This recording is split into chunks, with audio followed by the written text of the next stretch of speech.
Showbiz Brown. What's going on, Cloud Brown? We Oh back. man, clowning is what's going on. Oh yeah.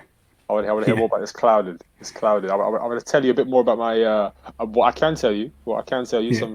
some secret stories about Showbiz Brown later in the Beat podcast. BTS. Yeah, BTS stories. it's gonna be That's gonna fun, be man. It's gonna great. be fun. Right. That's awesome, man.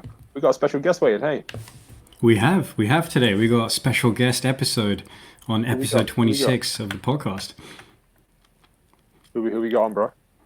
We have got my client Raminder, basically.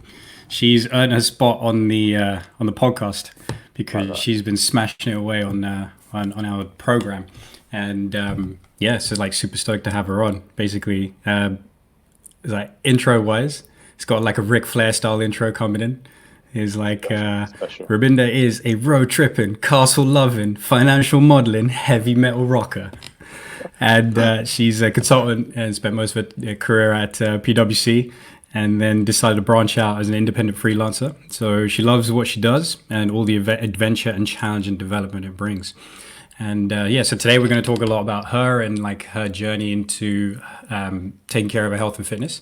And so, without further ado, we shall introduce Raminder, aka Power Brown. Hey, hey, how are you guys? Welcome to the podcast. I'm good. I'm good. How are you? Thank you. Yeah, really good, thank you. Very excited to be here. So thank you for inviting me to be your guest on here. Oh no, we're excited to have you on. Excited to have you talk about, what. How excited to have you talk about just like the journey, your training, your health, your fitness, and what it's taken to you to get the kind of outcomes that you were looking to achieve before you started the program. Yes, I think it's been quite a year. before we get into that, G, I got Mm. to throw back to that Ric Flair entrance. I mean, where Yeah. is there some pro wrestling knowledge that I'm not aware of right now? Spill the beans, Raminder. Let's go. I Yeah, exactly. I have no idea about wrestling, to be honest. So I don't know who Ric Flair is. He's just there in the ether. You have him in your mind. You Just just don't channel know them. it. I'm just channeling him. Yeah. So don't know Brilliant. who he is, but he's had enough of an influence to pull out an intro like that. I love it. I love it. That was a hell of an Exactly. intro. I just thought I wanted to give a bit of a flavour of who I am. So I thought, what do I like doing? So these are all the things that I like doing. Love castles, love road tripping, love heavy metal. I was just like, yeah, that's me. It's going to be Yeah, my intro. that is That's so epic. cool. That's so cool. That's really random bunch of things to have grouped together. Castles. Can we get into castles at some point today? Oh yeah. Absolutely. Love castles. I like it. I like it. Queen of the castle over here. Like, yeah. Tell us what's been going on. Like, what? Yeah. Let's start off with you wanting to make a bit of a change. Is like what kicked things off for you? Like, what was the thing that made you think, all right, I got to do something about my training, about my health, about my fitness. What was the driving force? Yeah, so basically, lockdown happened, and then my clothes got too tight, which is basically the two main things. I was just like, okay, I need to do something, and I'm sure so many people can resonate with that because lockdown just changed people's routines, and I wasn't traveling into London so much, so I work in London, and just that commute just provided that activity, and then all of a sudden that just stopped. But my food intake kind of didn't stop. It kind of, if anything, it kind of increased Yeah. because food was just like, it's just an arm's reach, right? So I tried all these things. Like I tried all these HIIT sessions because there's a lot of kind of drive around kind of doing workouts at home. So I was doing all these HIIT sessions, started yoga, doing my daily walks because we were allowed like an hour a day or whatever it was. And then I just got so overwhelmed with everything because I was just like, I don't know what I'm supposed to be doing. I'm not really committing to anything.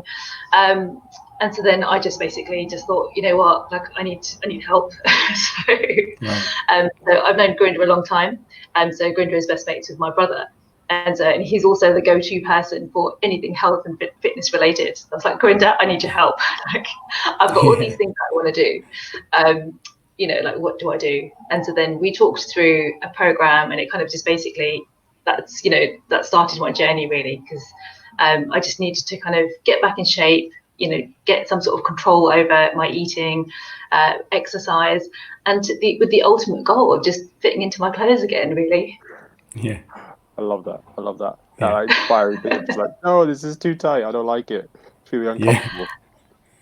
Oh, honestly, that's exactly what it was. And it's like, yeah, you kind of just, the whole routine just changed overnight over lockdown. So then, it's kind of a bit of a like, right, what do I do now? So, yeah, definitely needed to do something. Yeah. It's like, I like it. that's what we talked about a lot at the beginning as well. Like when we started this podcast was because lockdown happened as well, in a way. And it's Yeah. like that was the that was the beauty of it, in the sense that we just started doing something off just because we felt like we could do it. It was the right timing for it as well. But yeah, everybody was thrown off. That was one of the things we would talk about early on as well, which was trying to get a routine back and trying to maintain some sort of routine Yeah. when everything that is just completely gone. Absolutely. The other thing is, I don't like routine, so it's like Yeah. I'm one of those people who kind of, I like to do stuff, but then I like to change it up a little bit. So, that's part of the reason why I do the job that I do, because I'm not in the same office all the time. So I'm a freelancer. So I'll have different clients, I'll have different offices to go to, and so it was a weird kind of thing, because although I don't like routine, I saw the importance of routine, and I needed that some sort of routine. So it was a very weird time, but yeah. So I definitely needed to increase my fitness and activity during that period. Yeah. I mean, See, that's you said at one point there, you said that's some car in the background, just like, yeah. there you go. It's like Get out of the way. that is some serious like traffic going on there. You said that Sorry. it's not your fault. You wanted to get back to a place where you were healthier and fitter. Is this something you've done in the past? Had you trained before? Had you kind of been active and athletic as a kid? As a kid, yes. So I mean, when I say as a kid, I mean like when it was like year 6. So so a long time ago. But I'd always had fitness in my life. So then I used to play netball. I used to be one of the fastest in my school. So I always had like fitness as a young kid. Then I went into like my secondary school and university. It kind of reduced a little bit, but I was still an active person.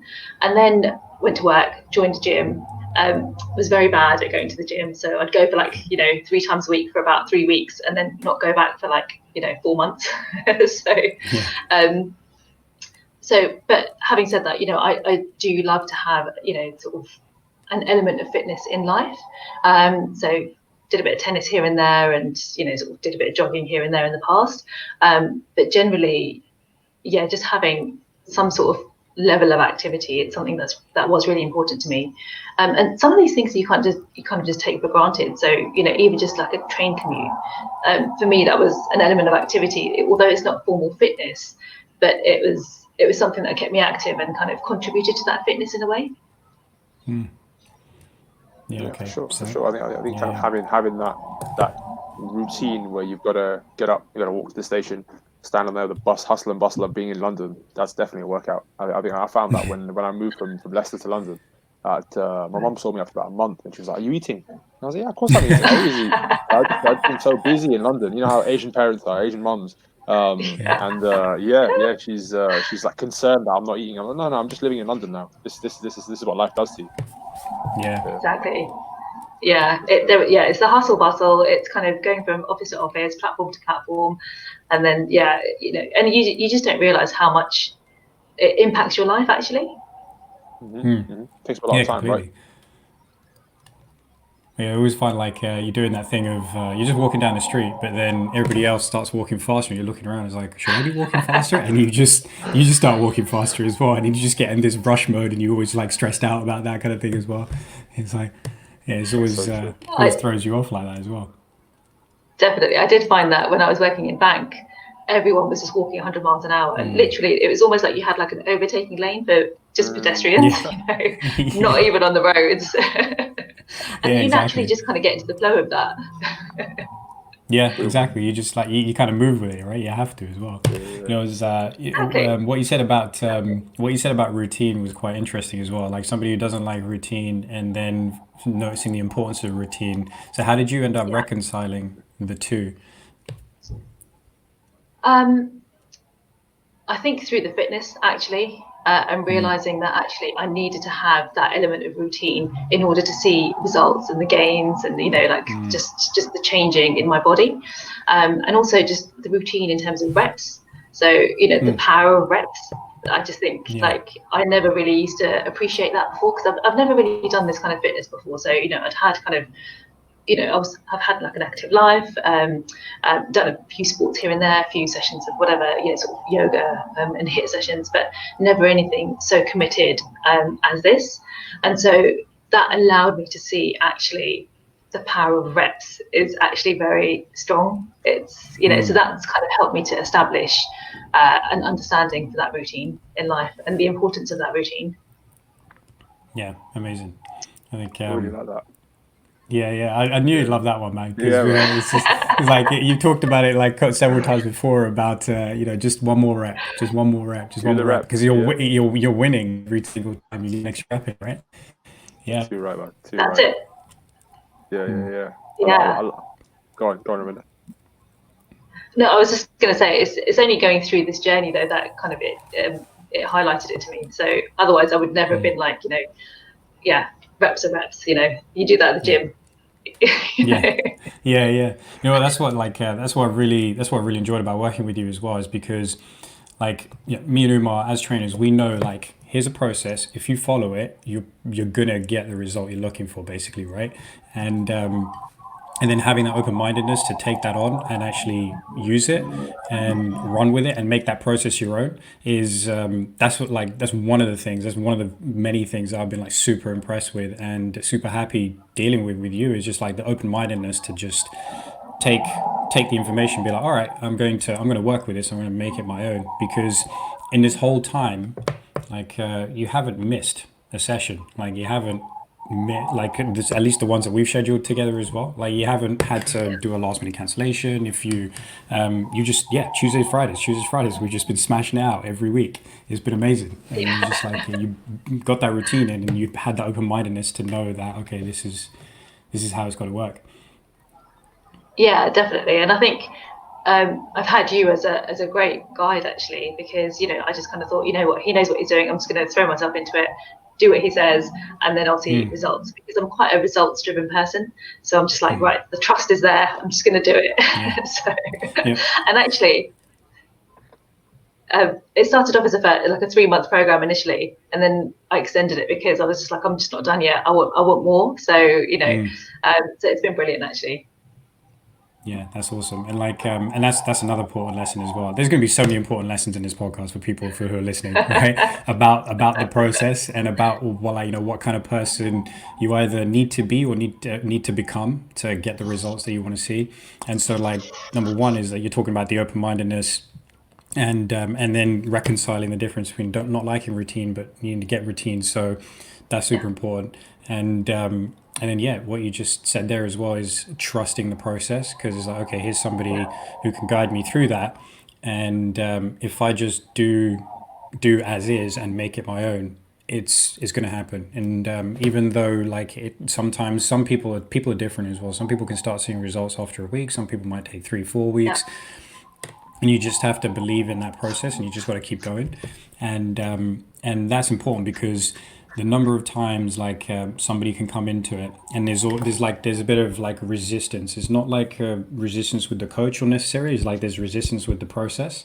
It's like you're used to doing things in a certain way. So there can be people who, for example, like they love routine, but then adding fitness into it, or basically having to think about what they're eating, what they're drinking, what their exercise routine is like, getting the right amount of sleep and managing all these different things, is it can be overwhelming. But then also there's a bit of resistance to it as well, because it's just like, oh well, I want to stick with what I know. But at the same time, you have to realize that what you already know isn't working so well for you. You need to do something differently, and the only way you're going to get results is to do something differently and do it consistently. And so what you said there is I think it's like super valuable. Yeah, and it's also kind of stepping outside of your comfort zone. And I think some people might not feel that's an easy thing to do, because it's not really an easy thing to do, especially, you know, if you do like routine, if you know, stepping outside into that kind of unknown, you know, pushing your body, it's like, it's not just a physical thing, it's a mental thing as well. And I feel like a lot of the times, you know, I have to sort of change the self-talk in my head to sort of say, no, I've just got to keep going. You know, my body's gonna, you know, be able to survive, but it's my head that wants to give up first. So, so there's a lot of kind of, there's a lot of things going on. So I can kind of understand why people are kind of quite, maybe not reluctant, but kind of a bit fearful in some ways to step out into that new fitness journey.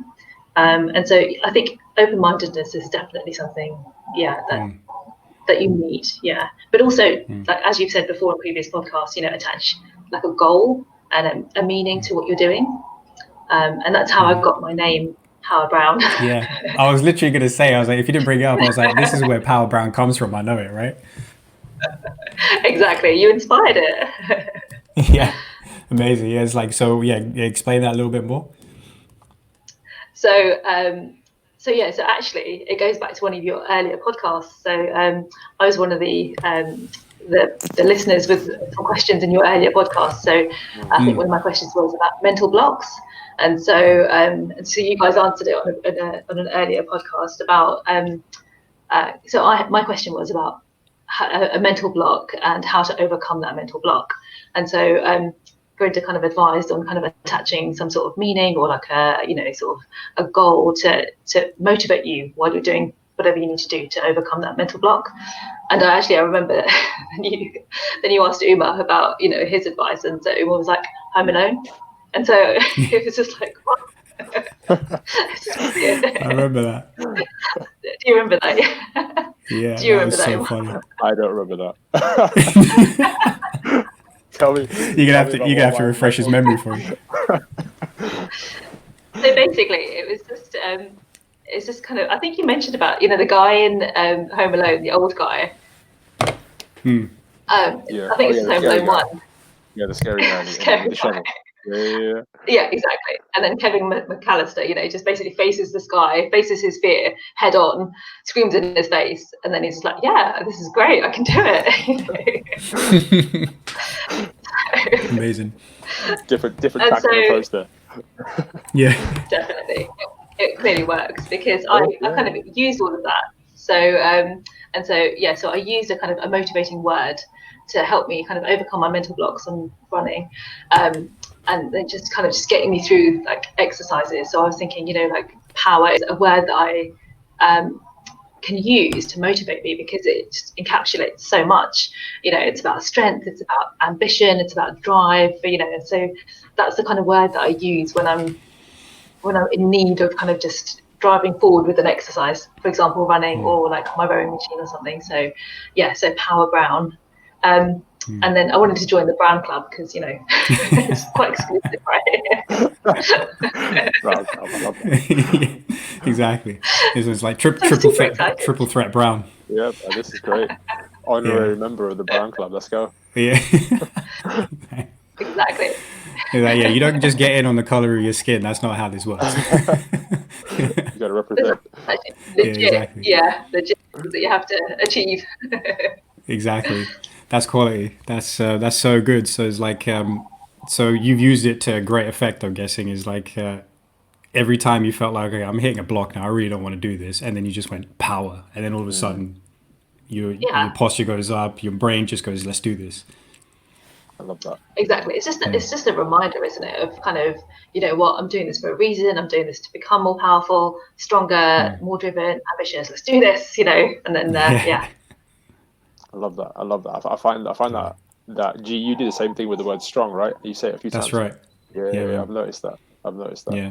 That's pretty cool. I was doing that today. I was like, just got to work out in the morning, and again, just getting to that stage where it's getting difficult. And I just, in my head, I went strong, and I just got like a dopamine hit, and I just carried on pushing through a little bit more. And I was like, okay, it doesn't matter. It's not going to get any worse. It's only going to get better because of the outcome that it produces. So so that's pretty epic. And like with and that's something that I advise people all the time as well, especially if like exercise is a new routine as well, or just basically any of this is kind of new, really. Even if you have exercise in your routine, but then doing it a way where it's more structured and it's more geared towards you getting where you need to get to. And you got to always be able to keep that in mind. And so if there's something that encapsulates what it ultimately means to you, it just makes it so much easier. It's like, it's not even like you're tapping into motivation, you're just tapping into inspiration. There's a well of inspiration, but motivation is so finite.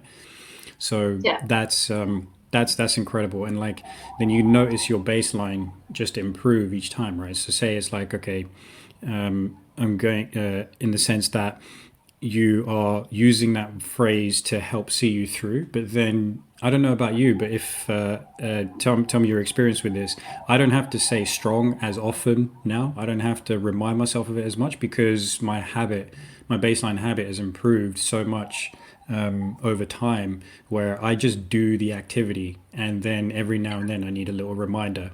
And I don't know, what is it like for you?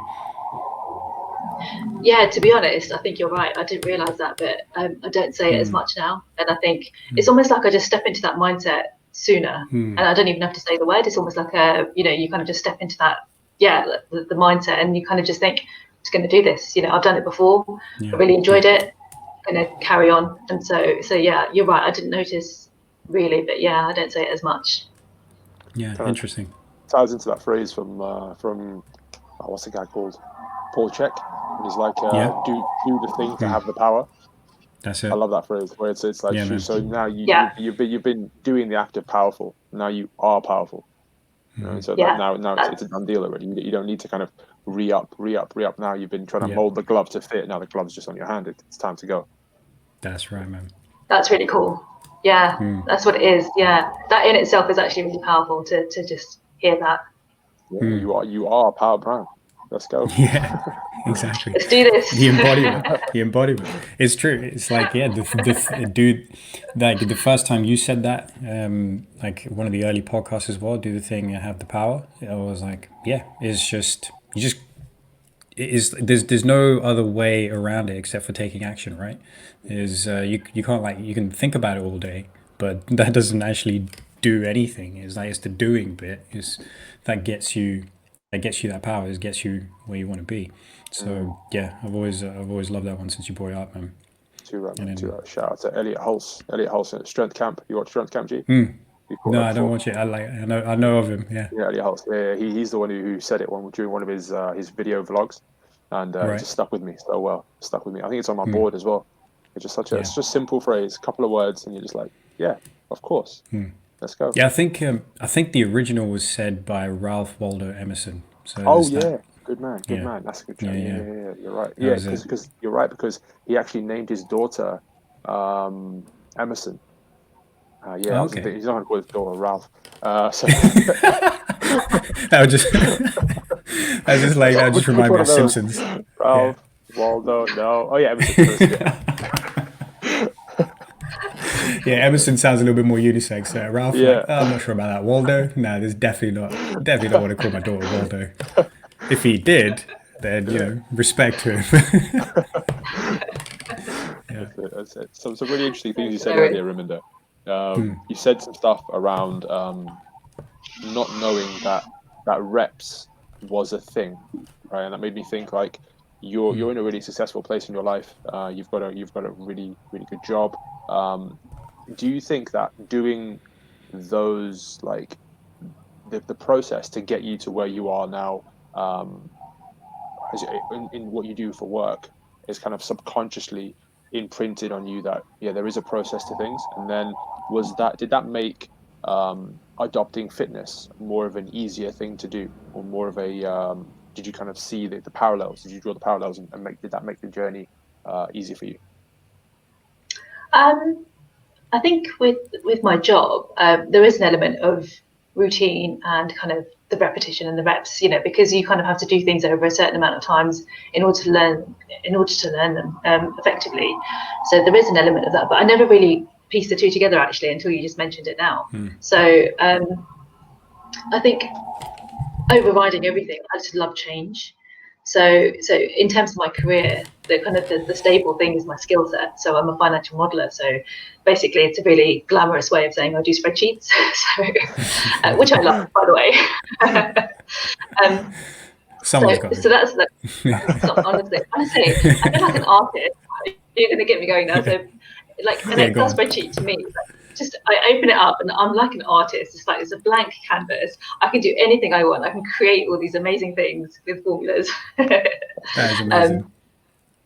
But Excel so is your wand. Exactly. Exactly. So I think in my career, I think the Excel piece has been like the constant, if you like, because that's what I need to do repeatedly. But I think I don't really focus on that because I focus on all the changing aspects. So the different clients, the different projects, the different problems that they may have, and that I need to use Excel to help solve that issue. So I've never really thought about it in terms of my fitness journey and kind of compared it back. So having my fitness journey and having the kind of the routine built in, it's been interesting. But I do see the value in the kind of the reps now. It's only because I've done it and I've seen the results. So yeah. So I think reps are important everywhere. I think overall, now that I can kind of look back and sort of think about that. Yeah. Yeah, interesting. Cool. Yeah, because I wonder, like Umar, in your experience as well, like coaching people, is that something that you see? There's kind of like a disconnect as well. So it's like people are successful because they have followed a process in whatever domain. So like, Raminder's clearly doing really well being a financial modeler and loves the shit out of it as well. And then, but being able to translate that into fitness, have you noticed if people have missed that step, or if people are good at making that step? Yeah, I definitely think so. I can draw a few parallels with clients I've got right now, where if they have a very process-driven job, they learn to identify with the process we're trying to instill within them. And nice. I find that with clients like that, we don't have to hold back with how we kind of portray the journey, if that makes sense. Like kind of we can almost just lay out as though Raminder's doing a pitch to a client and she's breaking down, okay, so phase one, we're going to go through this, and this is the model we're going to follow, and this is how it projects through the years or through the months or through the weeks. And we can do the same with, okay, these are your macros, this is how your body's going to adapt. When you input carbs, we're going to have an output of energy for your workout, so this is why this is important to put here. Hormonally in the month, we're going to need fats because at a certain point you're going to be in this part of your cycle, and it just kind of breaks down logically, you know what I mean? And if those clients have done those reps themselves, and they have some kind of cognizance towards a process that kind of is sequential in that way, then it's much easier to kind of slot the round peg through the round hole, rather than kind of clients that, and this is no knock because everyone presents their own challenges. But like I've got clients that are kind of stay-at-home moms, and they'll come out for their gym session, and it has to be, we have to kind of walk through a process differently for that kind of person, because it isn't as Jumbo again now, eh? Yeah, what was that? Sorry. I can't hear a thing. Really? Yeah. Earthquake. Yeah, exactly. Yeah. I don't know why it's so loud. Yeah, cool. That's confusing. It's never been that loud in our sessions as well. Yeah. So one time. Anyway, go on, man. Go on, man. It's all good. For like a stay-at-home mum, for instance, it's going to need a different input, and I can just say that I think both G and myself, we like to flow with this, and with a client like yourself, it becomes very straightforward to be like, okay, right, she understands this, cool, we're off to the races straight away, and we can just start running with this rather than kind of walking with it. And I know G's like this; he's a hype man. You know, what I mean, he gets excited. Yeah. So when something kind of starts flowing, it's like, oh shit, we can really go with this. Like, this client's on for it, and like you said, you haven't missed sessions, you're organized. That allows us to kind of run with the process at a much higher RPM than with somebody who we have to walk with and start again. No knock, because we need those reps too. But it's really interesting that you having that background has allowed G to instill the process with you so much smoother. Yeah. Do you find that there's a particular type of person that takes to it more? Is it somebody who has more of a kind of a process-driven job or a process-driven life who takes to these programs more, or do you find that there's a mixture of clients?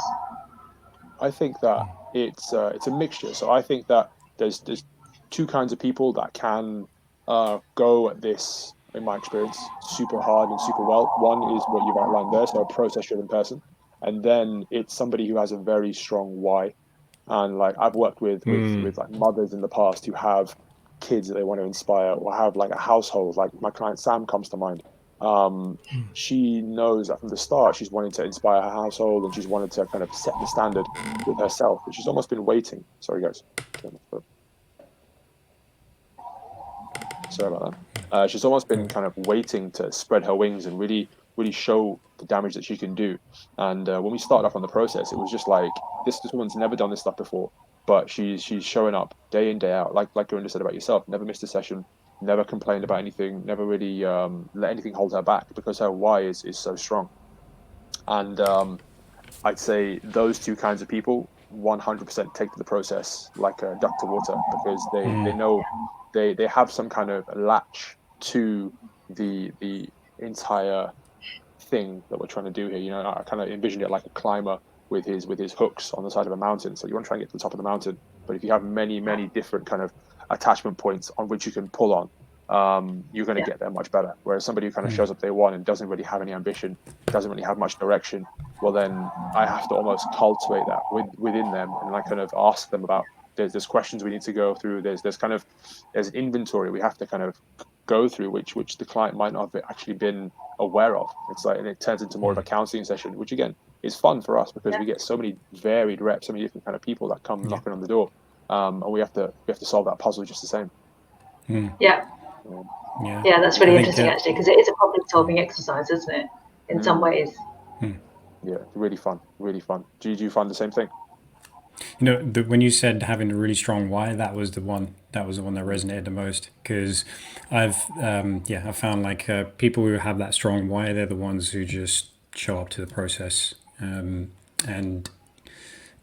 keep that in mind. That's the important part, because it's quite like it's quite easy to have the motivation in the beginning because you're doing something new, and then, like with anything, you realize anything worth doing, you realize it takes hard work, and then it can start to wane. Even like, 4 weeks in, 6 weeks in, and you start to think, okay, this is going to take work. And so when you realize that, that's when that why becomes even more important, and keeping that at the forefront of your mind. So if you've done the reps of keeping the why at the forefront of your mind at the beginning, from the beginning, then you hit that slight mental block, and or just the realization that this is actually hard work and it's going to take longer than that 4-week transformation that people end up seeing on some crazy TV show or some Instagram account or something like that. You only ever see the result as opposed to seeing the process, and that's when that why really comes in handy. And but we also,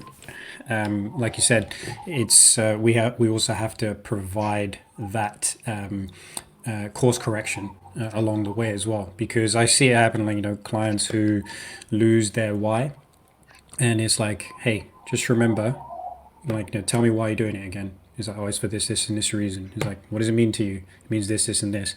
And all of a sudden that motivation comes back again, that inspiration is back, and then it helps to stay the course.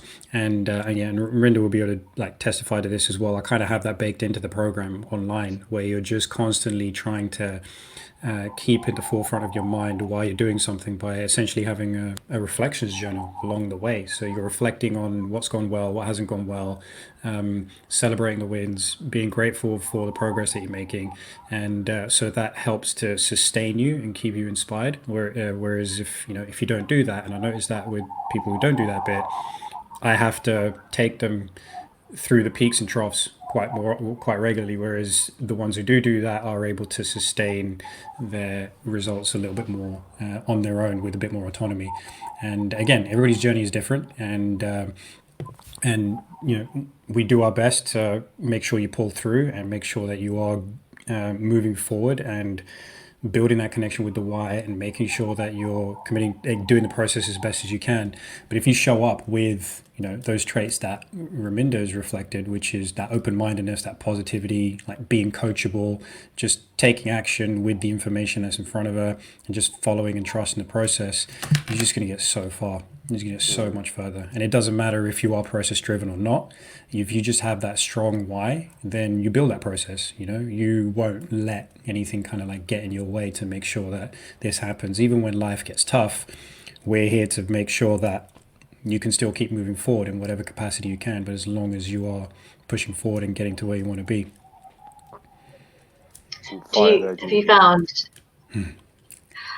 Have you found that some clients change their why halfway through the course or anything like that? Interesting. Yeah, go for it, man.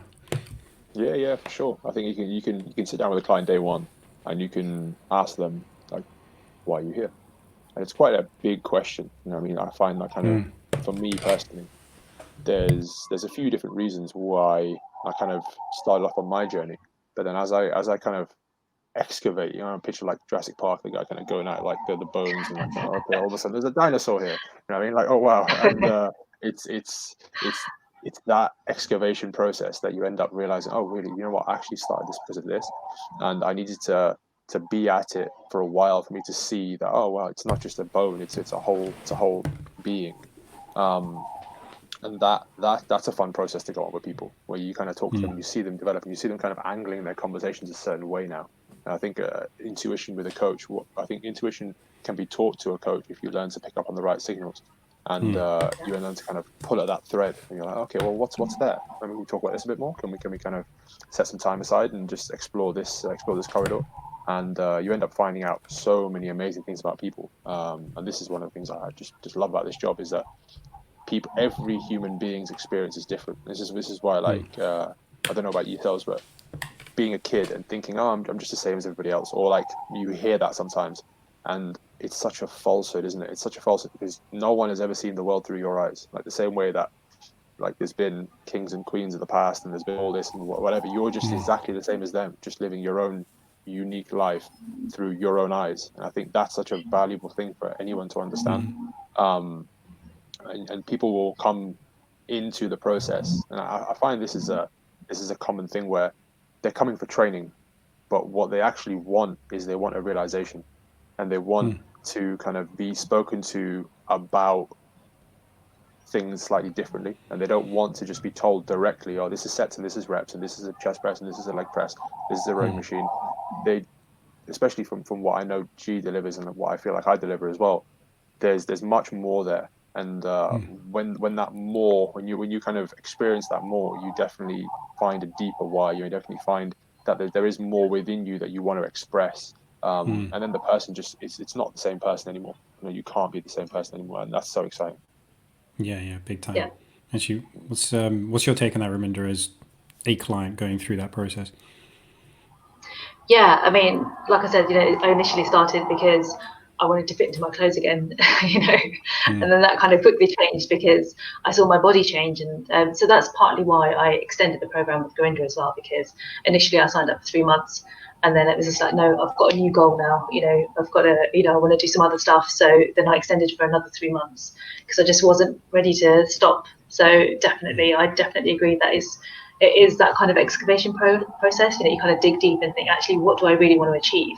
And also going through that process, seeing the changes in my body, in my mindset, it kind of inspires you to think, actually, I can do this, this, and this. So it kind of just motivates you to do more, because you just didn't know. Well, I didn't know some of the capability of my body. I've got so much more confidence in my body, and so you want to do more. You want to explore that, and so that's definitely a really exciting process. And I definitely would encourage changing the why, actually, because it just motivates you to do more. So yeah, definitely found that. As in, like, just kind of like looking at the next thing. So it's like, okay, got this far, here's something different. Definitely. I think it's moving forward, but also moving sort of bigger in a way. So it's not just staying sort of, yes, this is my goal forever. It's not, like you reach your goal and then it's almost like coming up with another goal, and that goal would be different to what you thought of before because you didn't know that your body or mind would be capable of doing something like that. So I think, just continually changing your goals is a really healthy thing. That's nice. It's just tapping into No, it's just like you just don't realize what you're tapping into, and then you're like, "Oh shit, Yeah, I've got a deep yeah, well of capacity here that I didn't know I had, and I can keep going deeper and deeper." It's like, okay, let's keep excavating. Let's get that toothbrush out and just keep rubbing away at that piece of fossil. exactly. Yeah.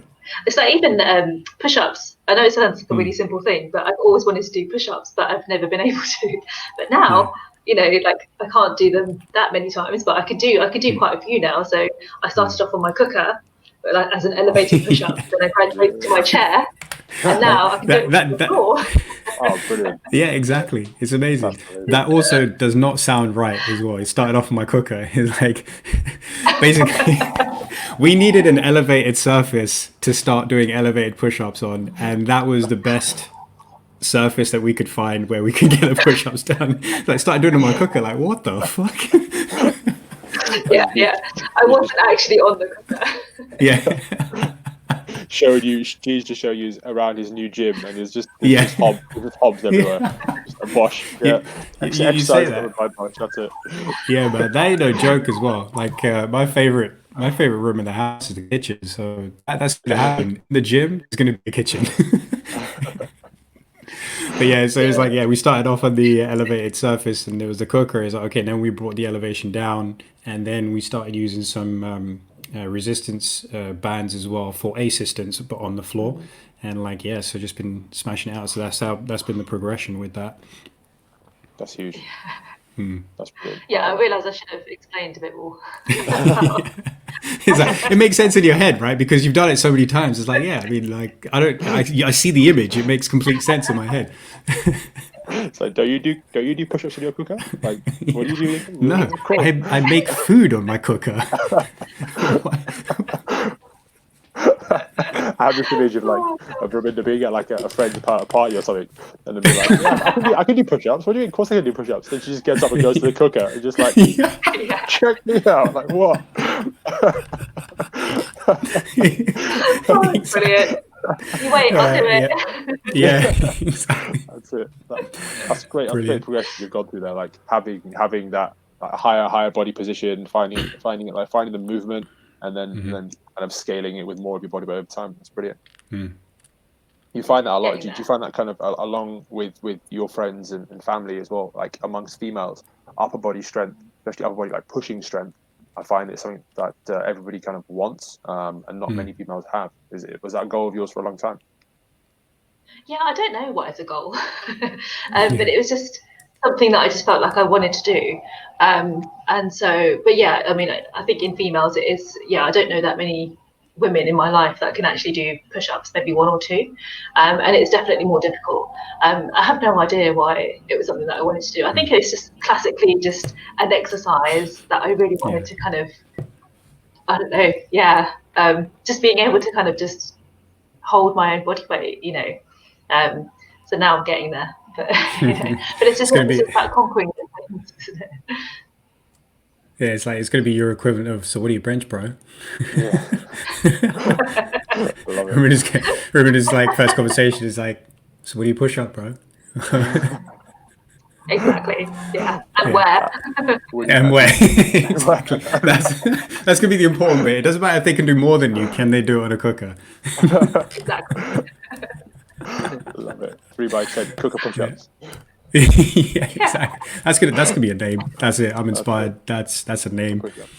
It's like, why they call cooker push-ups? Because you're gonna be cooked at the end of these, bro. Yeah. You're done. Yes. Wicked. That's it kind of leads me on to your progression now. So you started off lockdown training at home, right? Are you now training in a gym? Are you still training at home? Where's the next goal? Where's the next goalpost for you? So I'm still at home. So over the past few years, I did sign up to a gym, and I just thought, you know what, I love the environment of the gym. I love going to the gym. I love the buzz, but I just never went, and it just ended up being a waste of money for me.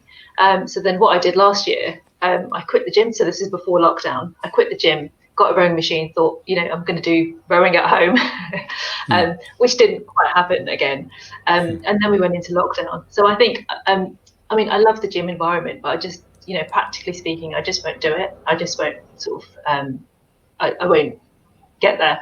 So I think what I'm going to do now is just carry on at home, because I think because I've been doing the program with Gurinder for, it's been maybe 4 months, 5 months in total.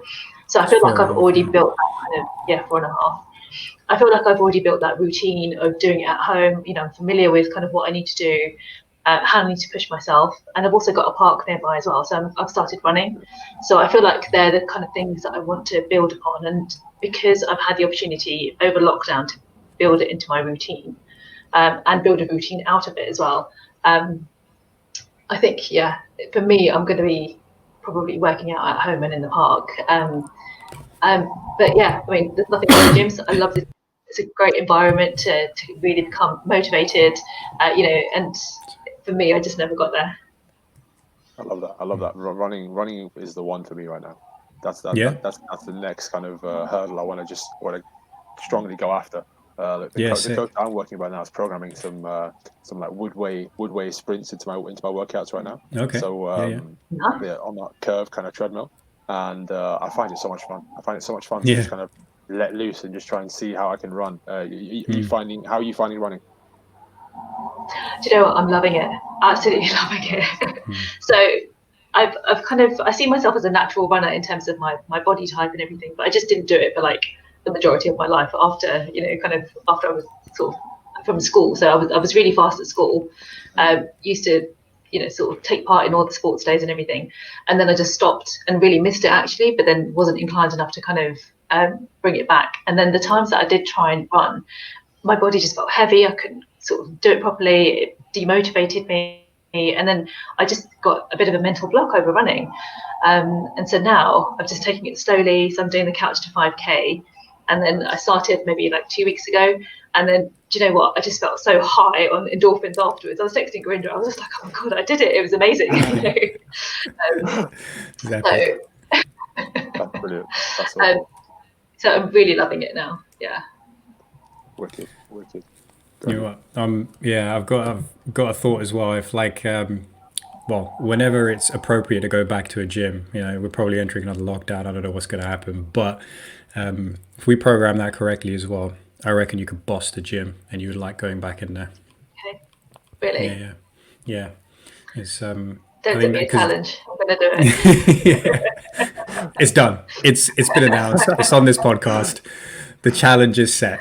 You're going to So when the world is watching, exactly, the world knows. Oh God. Okay, let's do it. I reckon you would, given how much you've enjoyed this process without realizing that you could, and how much you've loved running and stuff. If you know how to throw around some weights in the weight room in the gym, I think you'd love it. I think you'd really rise to that challenge as well, because a lot of the movements that we're making, even though it's at home, is with resistance bands. If I tell you to do that in the gym, you'll pick it up straight away, because we've done deadlift movements, we've done rowing movements, we've done pushing movements. So if I'd say, okay, this is what it's going to look like with a barbell, then you're going to know how to do it already. And what we could literally do now is whatever we've got on the program, we could actually just switch it and say, okay, this is going to be done with a bar and or with some dumbbells, and then you could go in the gym and be like, oh, I know exactly what I'm doing, and I'm going to bash out this session right here, right now. So I think you'd end up enjoying it. I think you'd end up bossing that place as well. That's an interesting thing that you just said there, G. So I wanna just pick at this a little bit and see what you think, Raminder.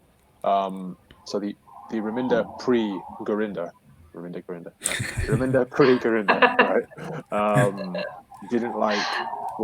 Didn't see herself as somebody who could make a place for the gym, whether that be because of scheduling, whether that be because of work or whatever. But now Raminder post-Gurinder, or 4.5 months, right, is somebody who now values fitness and values kind of my body feeling strong, values running, values all of these things way more. So do you think that going forward you should look at the gym in the same eyes as you saw it before, or maybe see it as, oh wow, I actually would like to challenge myself, even if it's once a week, be like, I'm going to take out 2 hours of my schedule, half an hour's travel there, an hour to train, and half an hour's travel back, just because it's the kind of the further excavation of me as a person. What do you think to that thought process? It is interesting. I mean, definitely, I see the gym as a different environment now, because I think, because I've been on this fitness journey for 4.5 months. So potentially I would, because I can see the value that I can get out of it. But I'm also really loving just being outdoors, and so just that fresh air, running in the mud or whatever. So there's that element of it as well.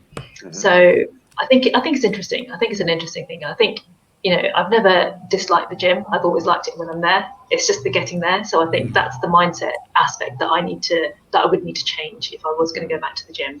Because the beauty of doing it at home, or kind of just going for a run outside, is that I don't need to think too much. It's just like, right, just grab my clothes, just, I'm on it, and that's it. And then off I go. Whereas just the act of getting into my car and then driving, 15 minutes or whatever it is. So I think that's the bit that I would need to work on, actually. Yeah. So the kind of, the commute more than the actual process of being there. I think so. Yeah. Interesting. Well, it'll be interesting to hear how that goes, because like I've got a few clients right now who have done exactly what you've done, where I've not picked them up through lockdown, but I actually started training with them in the gym. But then through lockdown, they've had to invest in home exercise equipment. So they've got barbells at home, dumbbells at home, a bench at home. One of them's even gone to the extent of getting a cross trainer at home, so she can actually do what you're doing with your rower. And they're all loving it. They're all absolutely loving kind of training in their own environment, like you said, just kind of pop your clothes on, pop into your spare bedroom or whatever, and bust out a workout. But I feel like at a certain level, the same way that you enjoy your outdoor stuff, I think there'll be like a time where, even if it's a Sunday or a Saturday or wherever you have time, even if it's one session a week, going into a gym to really kind of beast yourself, and then go back into the home workout, home kind of environment. The duality of being in a different space, of using different equipment, of just kind of seeing a different stimulus. I think you'd really enjoy that for sure. Yeah, definitely. There's a whole different environment at the gym. You kind of, even if you're not feeling that motivated, you kind of get into it because everyone else is kind of doing their thing and they look really great, sort of exercising away, and you kind of get into that whole that buzz of the gym. So, which I really love. They're coming for you. I'm so sorry it's so loud, because I've got my earphones on, so I can't really hear it. So I'm so sorry that you're having to put up with the traffic outside. Yeah. Cops come and everything. It's like, man, I know you don't live in the ghetto. It's like, it's like, what is this? Yeah. That's funny. I don't know if I could move my laptop somewhere, maybe. That is cool. It's cool. I like the setting in the background with the flower, with the flowers and the plants and stuff. It's very naturalistic. I like it. Exactly. Then you got the police outside. Yeah, exactly. Yeah, juxtaposed by city noises, basically. It's like, oh, look at this beautiful nature. Where? Like that. Yeah. So that's why you need to create that environment even more inside your own house, right? Exactly. Yeah. Exactly. You got to zen out. Yeah. No, that's cool. I think no, that's awesome. That is yeah, I'm just super stoked. It's like I'm just watching you just take it by scruff of the neck. You've just grabbed at it and you've just gone for it. And then especially like the first half or the first 3 months, so like the first 6 weeks, and then when we went through your evaluation and you just came back with, oh man, here's I can't remember if it was in the first half or in the second half, but when we started talking about sleep as well, and then you were like, my sleep is way better, and how everything had just improved, and all those little wins that you came along with as well. Was that even expected? Was that even a thought that, okay, all these other things could get better? Not at all. So as I say, my initial aim was just to fit into my clothes again. But what I really loved about the program with you, Gurinder, is that it's very holistic. So it had it's got the animal flow, which is kind of like a dynamic yoga type thing, so it works on flexibility and mobility. It's got the cardio, it's got the strength training, but on top of that, it's got the nutrition strategy, and then the sleep strategy, and then breathing techniques, and all of that is just it's so powerful how if you do everything do all of those things, but the quality of life and the confidence in your body can really increase. And so I've notoriously been kind of really bad with sleep, for so many years. I'm a very light sleeper, especially with the traffic outside, as you can hear. It doesn't help. But yeah, so I never really used to sleep that much. Maybe like a few hours. So even when I was working in London, like max 6 hours, sometimes 4, and that's what I thought I needed at the time. So I was able to function, or I thought I was functioning fine. And then kind of working through like sleep strategies and kind of the breathing techniques, I was sleeping for like 7-8 hours, and I was like, oh my god, I actually slept for 7-8 hours. This is amazing. And I know that so many other people do this every night, but it wasn't something that I ever had. So yeah, definitely, like that's been a really important aspect, especially because I'm working my body so much as well in the fitness, on the fitness side of things. So having that time for my body to be able to recuperate properly, it's been brilliant. So I've really enjoyed that aspect, and yeah, I didn't expect all of that to come. So and so that's kind of why I was saying that my why has changed in a way, because I know that I can do more. I know that I can improve aspects of my life more just through fitness, nutrition, properly sleeping. And I think one of the first things I tried was to switch my phone off, because I was, I'd wake up in the night, check my phone for a few minutes, and then, and then that would just disturb my sleep. So I started to just switch it off completely. It was amazing. I was just like, this is great. Yeah. And what's been the impact of that then? Like, what's the direct impact of just having that better quality sleep, or all the other gains that you've made? I definitely feel like my body is able to just recuperate. Actually, I don't feel. I feel quite energized. I feel quite rested. I suppose I never really thought about that before, because I was just always on the go. So I was living life kind of 100 miles an hour, running into London, client meetings, and going out after work, and then doing it all again the next day, which I loved. I really loved. And so having lockdown has kind of slowed me down, but it's also kind of just showed me that actually it's nice to feel rested, which I never really thought about before. Just yeah, I just feel a lot more relaxed. I'm generally quite self-motivated anyway, but I feel even more self-motivated. I feel even more kind of like high energy, just ready to do anything. Push-ups on a cooker, just bring it. It's like next it'll be like squats in the bathtub or something. It's gonna go wild,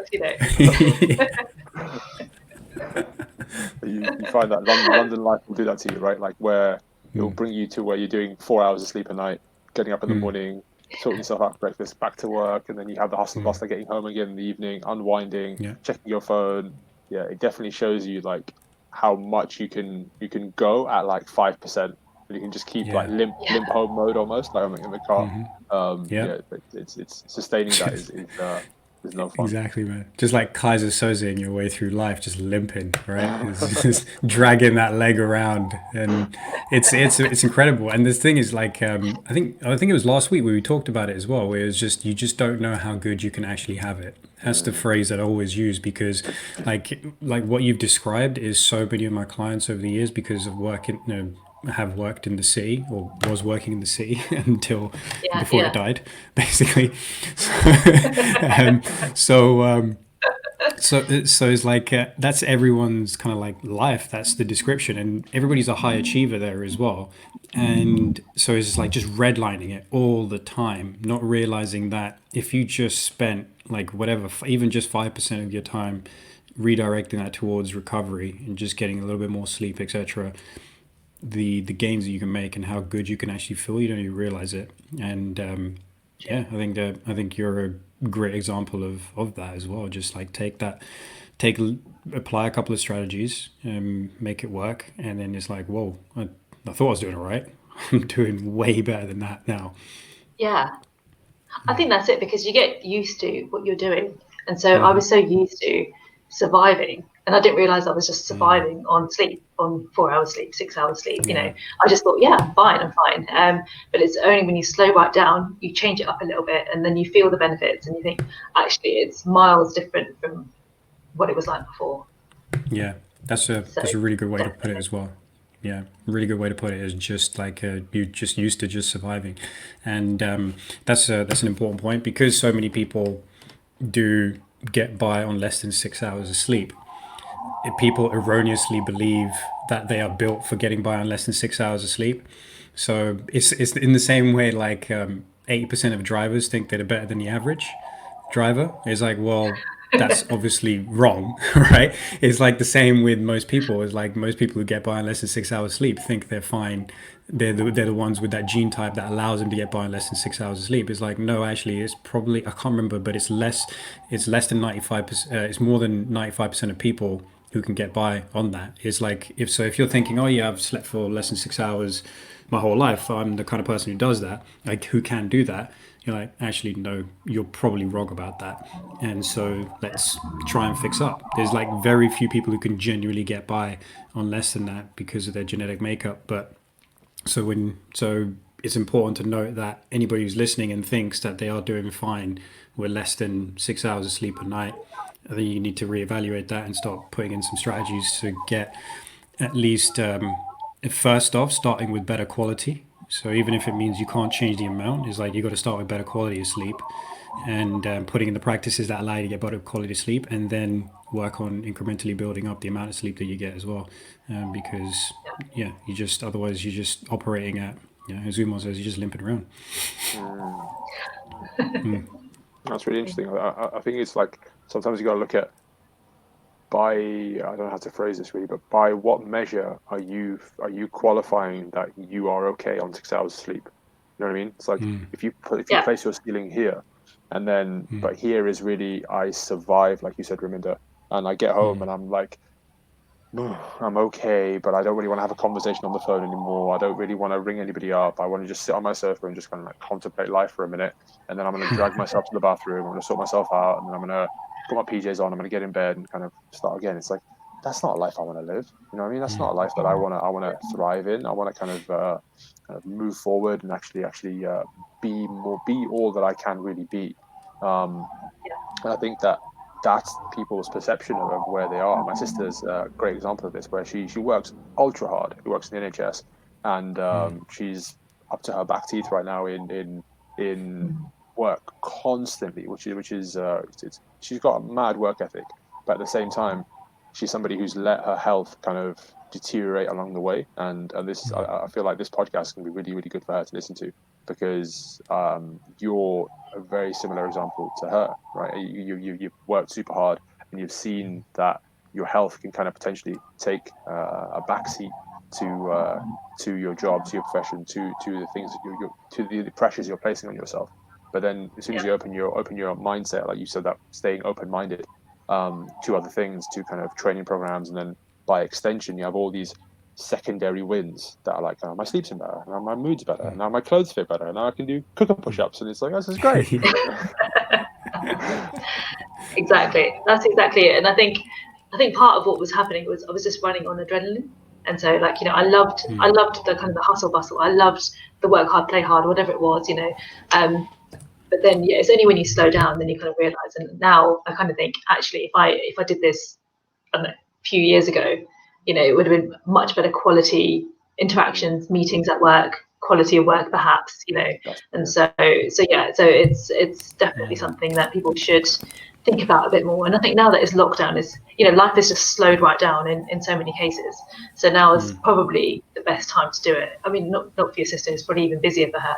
And like she's doing an amazing job working, especially in this climate as well, in the environment that she's in. So if you can kind of think about your sleep strategies, do it, definitely. It's always the best time. The best time, what's that line? The best time was 20 years ago. The second best time is now.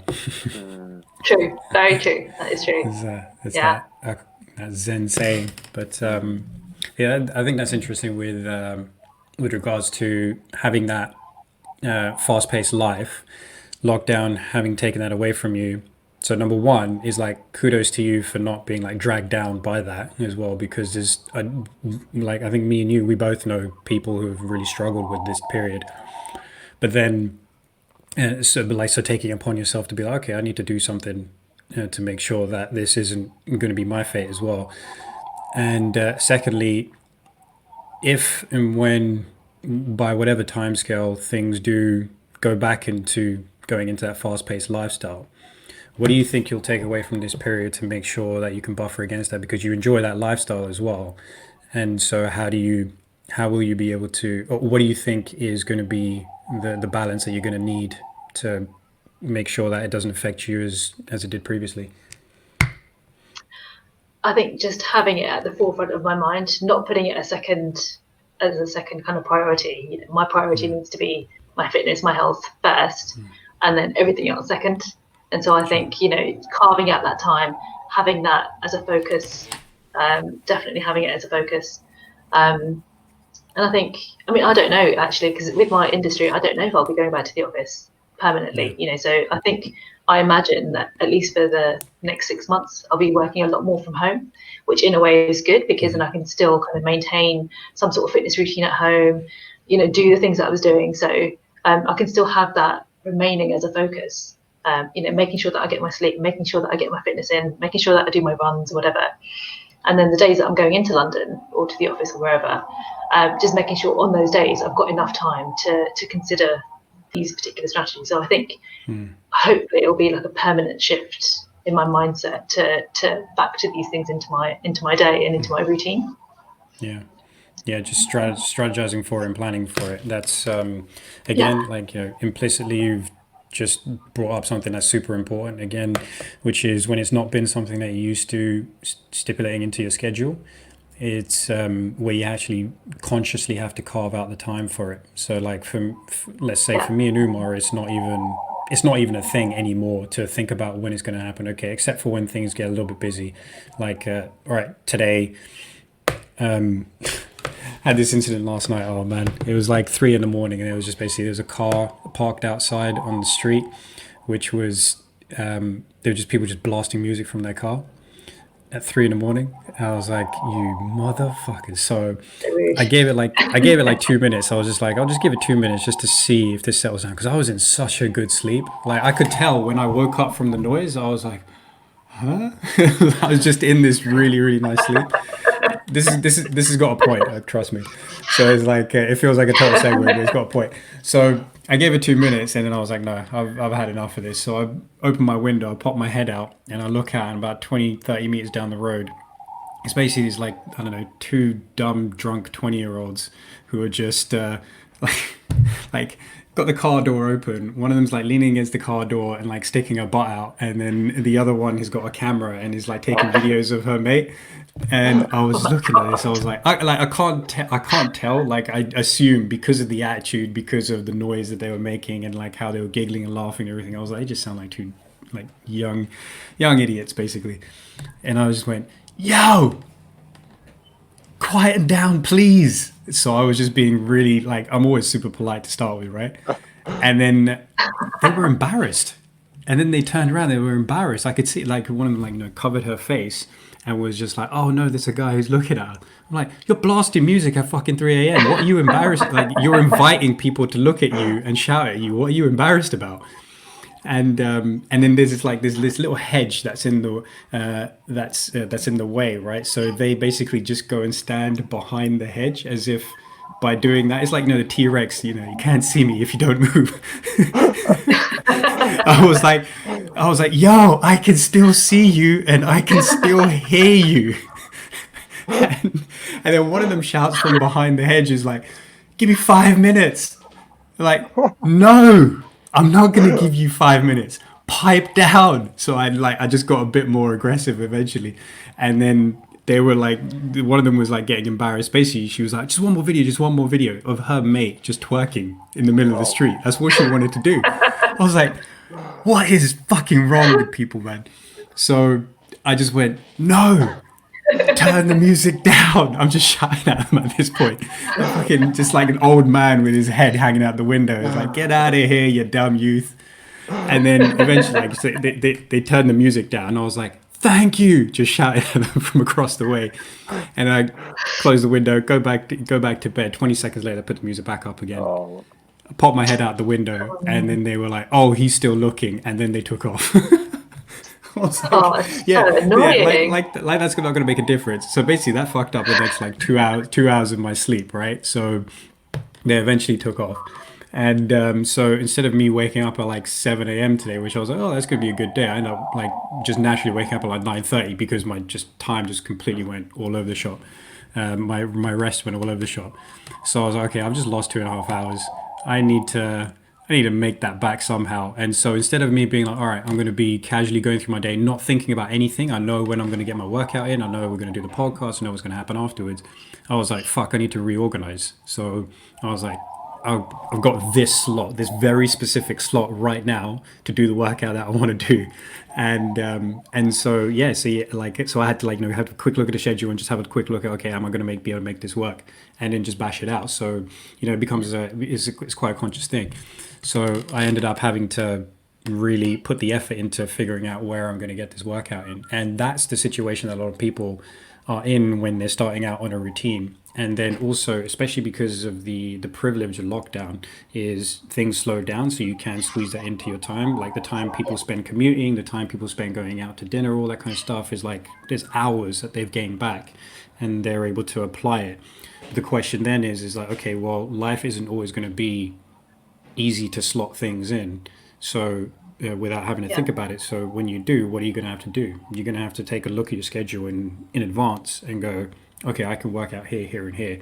And if one of them goes wrong, I know I can squeeze it in somewhere else here. And you have to be able to consciously like take that effort and do the preparation and put it and put it into your schedule to make it happen. And that was a long way around that point, basically. Yeah, definitely. I think just having that focus, definitely. Yeah. Mm.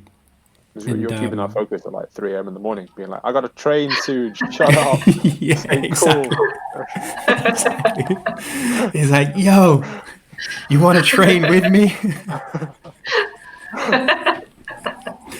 That's it. Yeah, it was ridiculous. I couldn't believe it. I was like, man, I've got such a good sleep going on right now. I can't believe it's been disrupted in this way. But yeah, still gotta work it out somehow. Life's way of throwing you a curveball, being like, yeah, man. Okay, really nice sleep. Have this. Just take this. I was like, I really don't need that. Thank you, street London life. Yeah. But you do this often enough anyway, and just like you just do it right outside my window. Just blare it right outside my window instead. Why don't you? But the point being is just like, just having that preparation and just making sure that you find a way of making it work for you, because like you said, that health and that fitness is now a priority.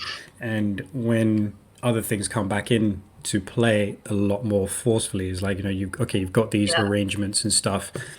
It's like, how do I make sure that I don't let that slide? And it's a very conscious effort in the beginning. It's always one of the things that I find is it gets to a certain stage where things start to become a little bit overwhelming for clients as well. Like Umar, like it'll be good to get your thoughts on that as well. But it can get it gets to a certain stage of the program where things can get a little bit overwhelming because they're starting to build up a certain level of knowledge about themselves and what it takes to be healthy. So then they're thinking, oh, I've got to apply this, and this. And so there's a lot of serial processing going on. So things that you do reflexively, which don't necessarily suit you, but your brain makes you do it reflexively because that's the easiest way to operate in the world. So you don't have to actually take up valuable resources to actually think about what you need to do. You do it reflexively, but a lot of those reflexive behaviors aren't really serving you well. Like, looking at social media is a reflexive behavior. Having after a period of time, like that client you spoke about, like 20 years of just having drinking every single night before going to bed. And that's a reflexive behavior now. It doesn't even think about doing it, but it's not a reflexive behavior that's like serving him well. So you have to bring everything back into awareness to make sure that you can make the change. And that takes a lot of wherewithal. That takes a lot of like mental real estate to do it. But the silver lining is the more you do that, it becomes more of a habit, and that becomes a reflexive thing. So it's easy right now for things to become reflexive. When things get a bit more difficult in terms of things getting busier, you're going to need to be a lot more conscious of it. But then when you do that, you will again settle into a rhythm of, okay, I'm just doing this now. I'm just training at whatever time it is that you need to train to get it in. And you're training you're eating the right things because it's just reflexive to eat that kind of thing. Like, I don't know with you guys, but I don't know if you if you now for yourself, Raminder, if you've got like a meal that you just rely on and like you don't even think about it, but it's just this is my go-to, and like for me, I don't even think about it. It's almost like I can think about other things when I'm making my smoothie that I have to break my fast for the day, basically, because it's just Yeah. it's the thing. I think it is that. I think it's just kind of replacing those reflexive behaviors, as you say, but kind of replacing those with kind of more productive things and things that are going to sort of be beneficial for you, and building that into your routine until they become reflexive. So the food thing has been a bit more difficult for me to kind of I was going to segue at manage. some point. You know, Yeah. there's an elephant in this room. We talk about this. Yeah. Umar was like, "What haven't we talked about yet? I wonder why." Just pull the curtain off the elephant. Let's go. No, it's time to let's get into it. The food. So Gurinder has like these evaluation forms, and so I put recently that the food strategy, the nutrition strategy, was a bit of a delayed reaction. Yeah, that's the best way to put it. Purely because, like, I know I need to eat healthy. You know, I know that I need to kind of add more protein to my diet, for example. For me, the food thing has been very reflexive. I've kind of gone back to old behaviors maybe, and kind of maybe not focus so much on portion control, maybe not focus so much on the composition of my meal.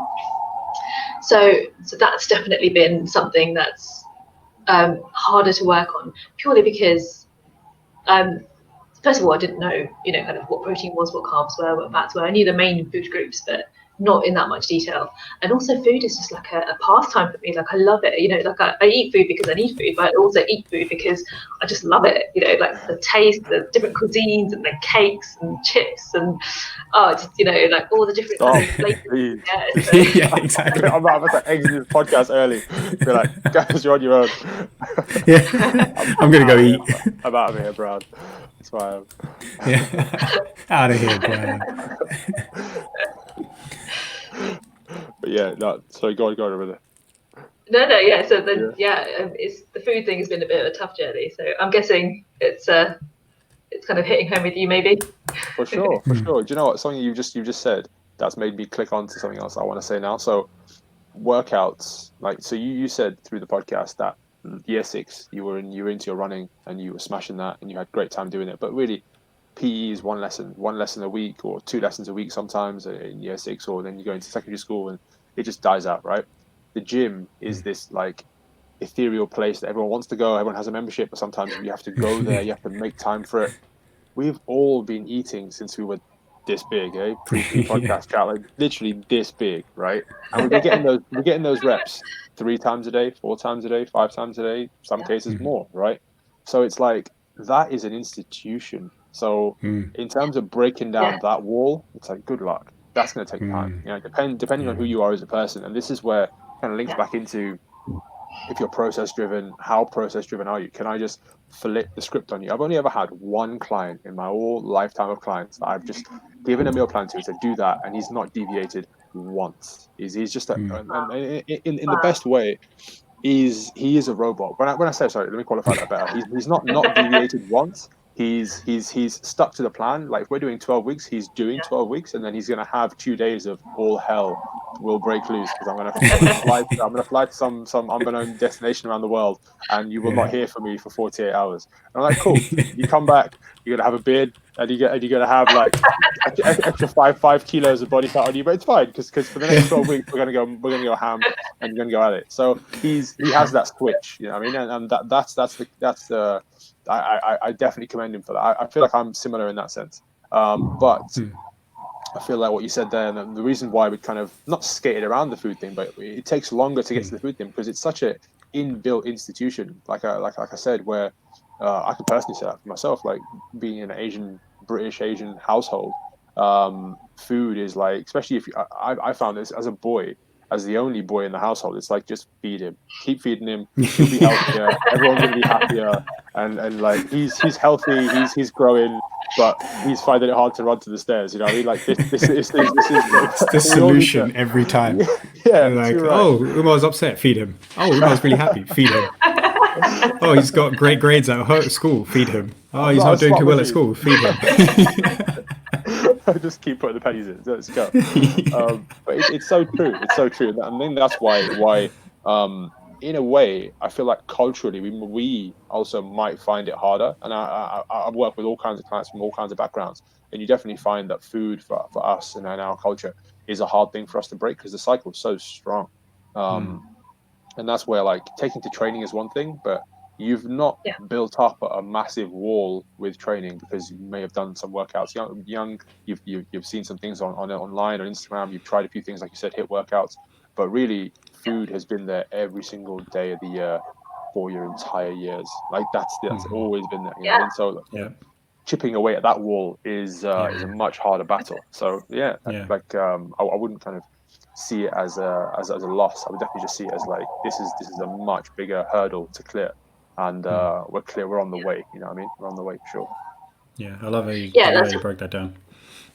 yeah, that's a really interesting way to look at it, actually. Yeah, because fitness is one thing and it's an important thing. But yeah, food, you've had it since day one, right? So, and that's always been part of your life. And so, and culturally, but also socially as well. Like the amount of times, like I'd be going out for dinner after work. It's just one of those things. And when you go out for dinner, for me, it's not just a main meal. I'd have dessert and sometimes a cocktail. So, it's never just the one thing. It's not just your cheese and toast at home. So, it's a lot more than that. Yeah. And so, yeah, it's a whole institution, and I didn't really. I think I just completely underestimated it because I just thought, yeah, fine, I'll sort out my nutrition, it's fine. But it was a lot harder, and I think, yeah, it was such a delayed reaction. I think that's what shocked me. It took me so long to kind of think, oh, actually, yeah, I need to do that, and I need to do that, and then actually, that's the kind of the strategy that I need to achieve my goals, and kind of introduce more protein. And even like looking at the menu, I just go for the flavors that I like, but actually no, I should be going for more kind of protein based meals, and so it's just a whole massive mindset shift for me. But I'll hopefully get there. I think. Yeah, for sure. I bet you are doing. I mean, we've not kind of cycled back to those original goals, but how are your clothes fitting now? How are you kind of you on the way to that ticking that goal off? Where are we there? Yeah, I think so. So my first 3 months was, so actually I said to Gurinder, I'm not bothered about weight, like I just want to tone up, because I think that was my primary aim. And I definitely saw changes in my body. And so then from there, I was just like, actually, now I want to lose a little bit of weight. I don't want to be super skinny or anything like that. Again, it's just like, it's just about my clothes, about my wardrobe. I just don't want to go shopping again, So then that was my aim. And I just thought, as shallow as it sounds, it's just keeping it real. Yeah. And so the second phase has been more about kind of just losing a little bit of weight, just so I can kind of feel toned, and but also get the shape that I wanted to get, really. So I think the first phase was fine. Like I saw amazing changes in my body, actually, a sort of definition in muscles that I didn't really realize I could get. So I'd sort of speak to my brother about it, and it would be like, yeah, I've got this dimple here, or I've got this kind of like defined here, and it's amazing. And so the second, and that kind of prompted like, actually, I can do more. I'm gonna go for it. And so I think, the fitness side has been definitely more progressive. But in order to lose that weight, or the weight that I want to lose, food plays a big part in that. So, and that's what I definitely need to work on still. So it's getting there. Well, not always, but hopefully it's kind of heading in that direction. Mindset is changing. So let's just hope the results will also change for the better. I'm sure it is. Yeah, so again, I definitely think it's a much bigger hurdle to clear. It's almost like because it's such a comfort, and it's such a kind of a place of like, what you're going to get with food. With workout, it's a bit of an unknown, so you're more likely to just risk it and be like, oh, okay, well, let's see what happens. Whereas food, it's like, I know what I'm going to get, so why do I need to change it? I'm happy with this. I'm happy, my taste buds are happy with this. Like, kind of, I enjoy it. I enjoy my meals, and we don't need to rock that boat. Whereas we kind of do need to rock that boat. I mean, we need to kind of see what's on the other side. But yeah. I'm sure you're on your way. Yeah, it's definitely a process, and it's as you guys have mentioned before, it's kind of trusting that journey, trusting that process, and committing to it as well. But yeah, it's definitely been a significant part that it's just taken me more time to adapt to that. So the fitness side, I've thrown myself into it, but the food, it's just need to do that. Need to get there. I don't know about you, G, but well, my story. I mean, I was, pardon the phrase, but like balls deep in training, right, and loving training, but going through any kind of diet change was the last thing I wanted to do. You know, I was constantly kind of into just eating how I wanted to eat, eating home cooked food, but then, like you said, desserts and I don't drink, but like everything along with having kind of a sweet tooth, 100%. And that was years and years and years of me kind of growing and getting to a place where I was obviously really, really unhappy. But that was the elephant in the room that I needed to unveil and actually start exploring. And like yourself, it's not a linear path with food because of the institution that we've kind of built up over the years. But along the way, you definitely realize the value of knowing what proteins, carbs, fats, all these things are, and just finding your way with them. Yeah, big time. Yeah, definitely. Yeah, I think there's we've talked about it before as well. There's a lot of hang-ups around food. There's people coming at it from all sorts of angles as well. A lot of people want to start training and think, okay, I can just train my way out of the bad shape that I find myself in. And and you're laughing as if it's like that's me. Yeah, totally was. Yeah, and that's it. And it's just and it's common, and it's like, because all right, well, the first thing I'm taking care of is being sedentary, so I'm not sedentary anymore, and that will actually help for sure, because you will start to notice changes in your body. But then if you're really after, if you really want to get the thing that you're after, the only way that's really going to happen is taking a holistic approach and looking at everything that's affecting it, and that's why we start off with trying to get that nutrition on point straight off the bat as well, just understanding the relevance that it has, so that you can make that long-term change, because otherwise it goes pear-shaped pretty quickly. And like I mean, there's like stats on this kind of stuff as well. You could, if like, there was something recently that was posted by Precision Nutrition, which is quite nice, and did it graphically too, but which you would like, Raminder. And it was just basically they took people and gave them a minimally processed diet for 2 weeks, and then the second 2 weeks they gave them a highly processed diet. And they said, look, you can eat however much of this stuff you want. It's just basically whatever diet you're on, just eat as much of it as you want, as to your heart's content, literally. And on the minimally processed diet, they ate about 508 calories less per day than they did on the highly processed diet. And that's not because they were given a calorie target. That was because they had higher quality food. And the quality of food meant they were satiated and they were nourished, right? And, we've talked about this as well, me and you, Raminder, about the power of protein, essentially, how it's the more protein you consume, it's got that is the thing that's called thermic effect of food, which just basically means it helps you, essentially, it burns more calories consuming protein than it does any other food group, than carbohydrates and fats. So netting out, it just means that you're in a bit more of you can become in a bit more of a calorie deficit. And so what these people have basically done is, like, highly processed food, they're hyper palatable, you just keep eating more and you don't realize that you're getting full. And then you've got the minimally processed food, which is, highly satiating. You can make it taste good. Everybody, like, whoever's following the podcast on Instagram has seen my posts on getting that steak with the vegetables and stuff, and that is a fat meal. I'm telling you, people, it's a damn good meal. All right, I feel tanked. I feel it's delicious. There's my heart. I'm content. And don't even need anything after that. It just feels really good. So. And again, this wasn't even to do with like calorie restriction. It's just like, eat however much of this stuff you want. Automatically ate 500 calories less per day, which is, the maths of it is that's a pound of fat lost a week if you're going to be in a calorie deficit. So when you start to apply those principles, and then, imagine all you did was just do the training, and it's like, okay, I'm going to out-train myself. I'm going to train myself back into better shape.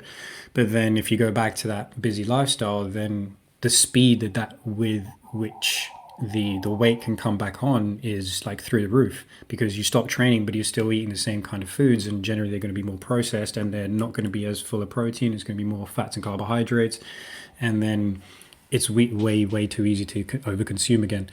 And whereas if you make that nutrition change at the same time, then you can rely on the fact that you will have a more in tune way of eating with your body, so that even though you are training less, because you're consuming better quality of food, you will probably naturally more eat less as well, because your body is because of the foods that you're consuming, and it's going to match more readily your intake requirement.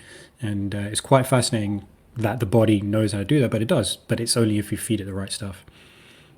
Yeah, and I think it's also just being more intuitive in terms of eating when you're hungry. So I think with me, like it would be a certain time and I'd just automatically start eating, like not even thinking about whether I'm hungry or not. So it's almost like I may not be hungry, but because it's a certain time, it's lunchtime or whatever, I'm just going to automatically eat, whether I'm hungry or not. So I think it's that added to kind of everything else. It's just kind of listening to your body a bit more, and eating at a slower pace, which we've discussed as well. And just, it's just lots of things that actually go into the kind of the food element of getting healthier. Yeah, that's amazing.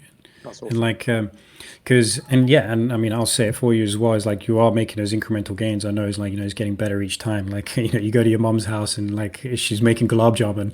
Like oh boy, this could go bad. This could go south real quick. And you're like, is this gulab jamun here? What am I going to do? And this is why we have that.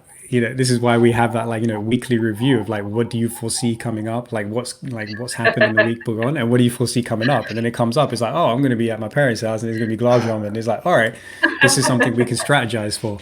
This is something we can work out how to make it work for you, rather than being like 20 gulab jamuns later and being like, oh, what the hell just happened? And consuming your entire calorie count for the whole week.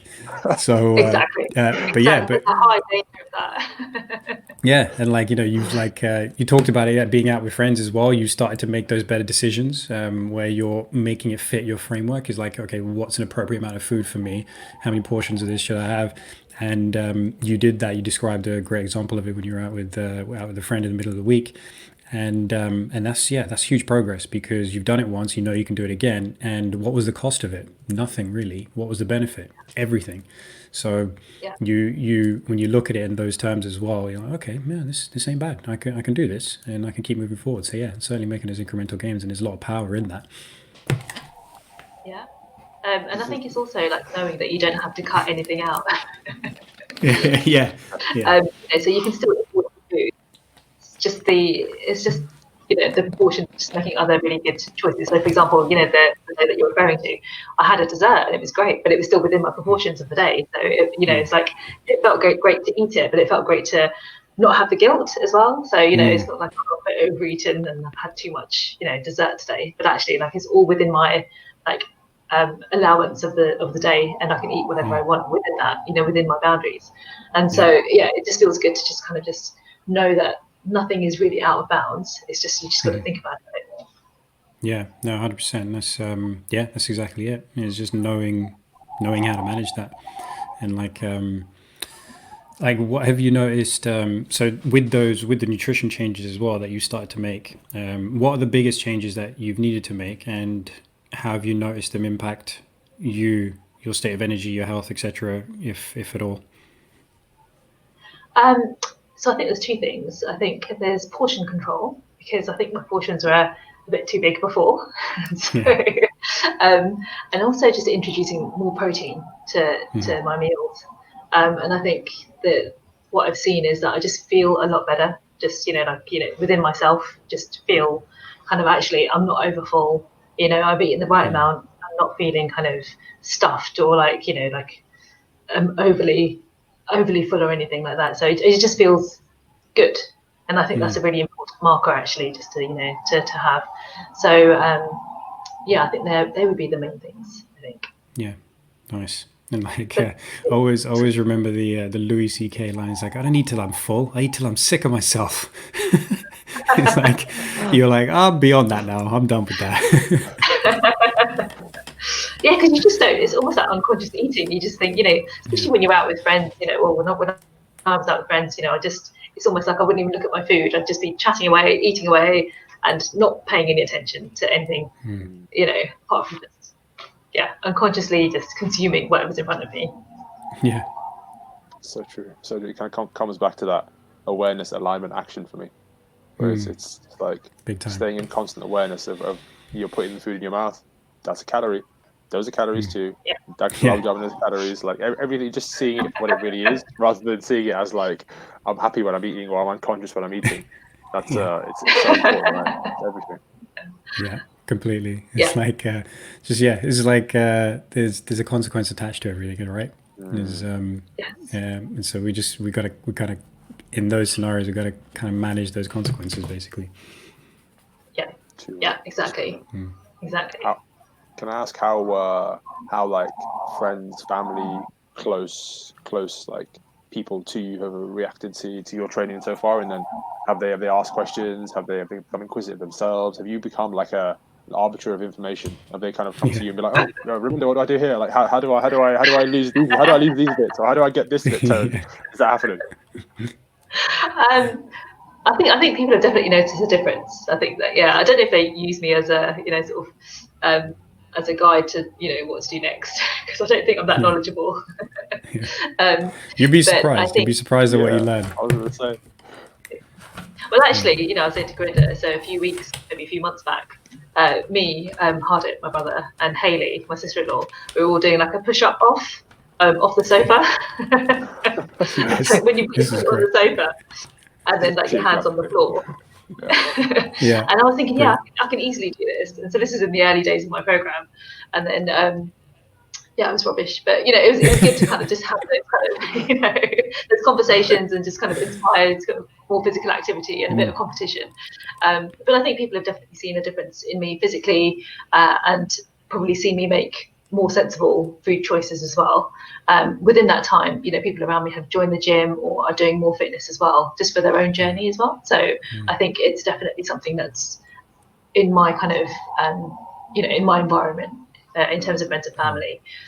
Because I think everyone's kind of, everyone's routine's changed, and people still want to kind of maintain their health and fitness and stuff. And so people are doing it in slightly different ways. Some people are doing more, fitness stuff. Some people are just making more healthy choices. So they're all kind of doing whatever they're doing in their own ways.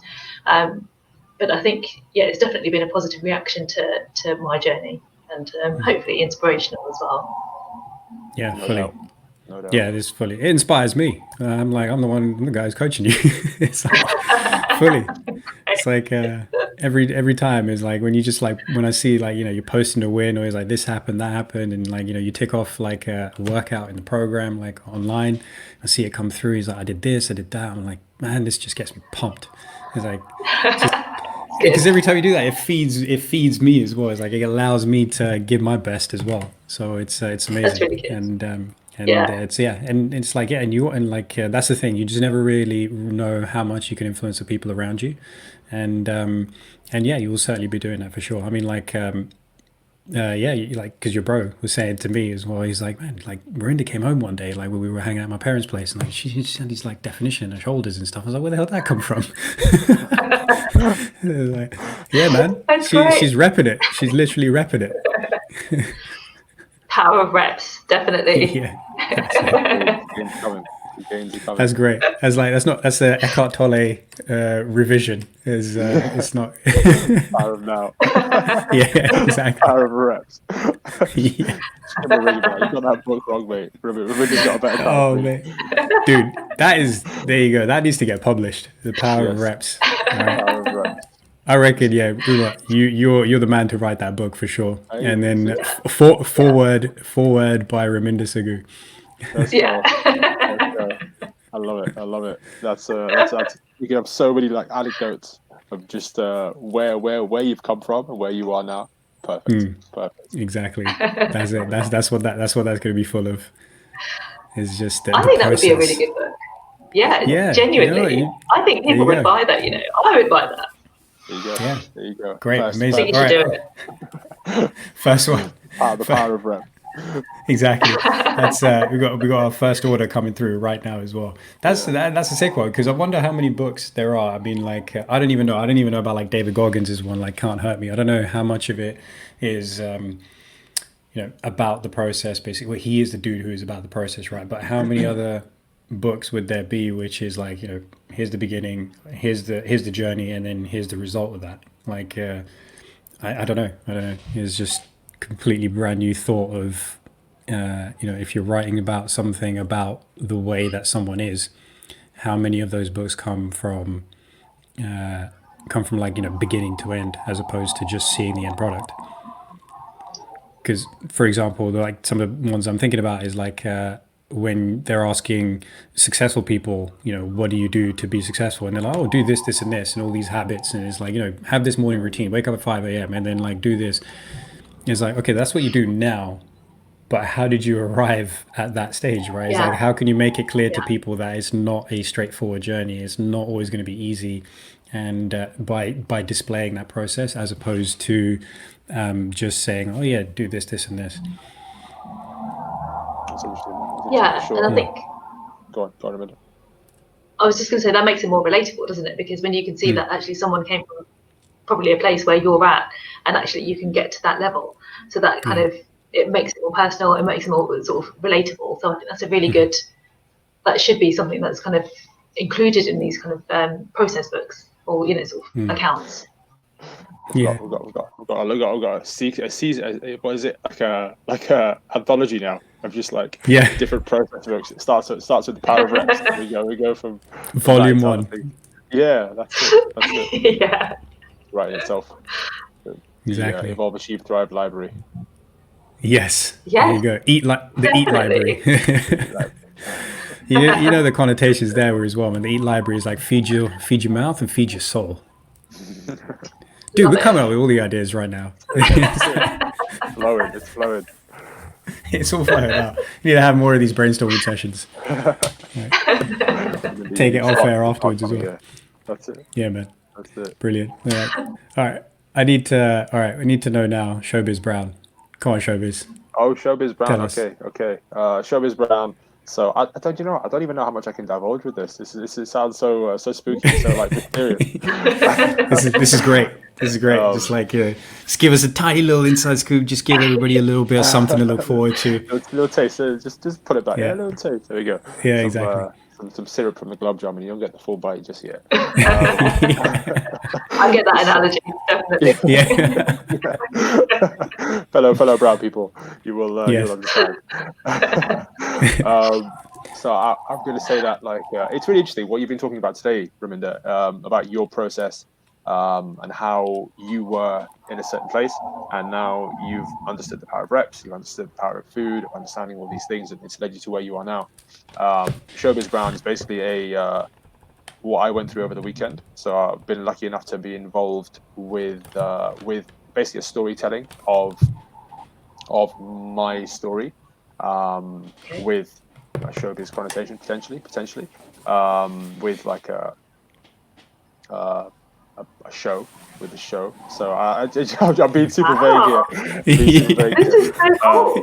Yeah, maybe. So I don't actually know when things are going to air, or when things could air or potentially could air. I'm trying to cover my ass hard here. But that was my weekend, which was hanging out with a couple of other people and hearing about their stories, hearing about where they've come from in their own weight loss. And now we're in a position where we can actually help other people do the same. So that was the conversation behind Showbiz Brown. Really, really interesting weekend, because personally, Gurinder's talked to me about it before, where he's kind of like asked me about my story and asked me about kind of where you've come from and like whatever. But I've not really stopped and thought about it properly, or even been immersed around people where they've had a similar experience. And it was a really interesting weekend. So I spent it up in Manchester, drove down on Friday night, and then yesterday was a whole day of being around these people and kind of going through the process. and it was a super long day. Like started at 7 in the morning, finished at 10 p.m. at night, and it was just hectic, like hectic. I don't know how these people do it day in, day out. I was wiped by the end of it, and then I decided to jump in my car and drive all the way back home again, which is just like me. This is not advisable. I'm going to tell you a story. Do not follow my advice here, please. This is not like Home Alone. Don't face this. Please don't do this, right?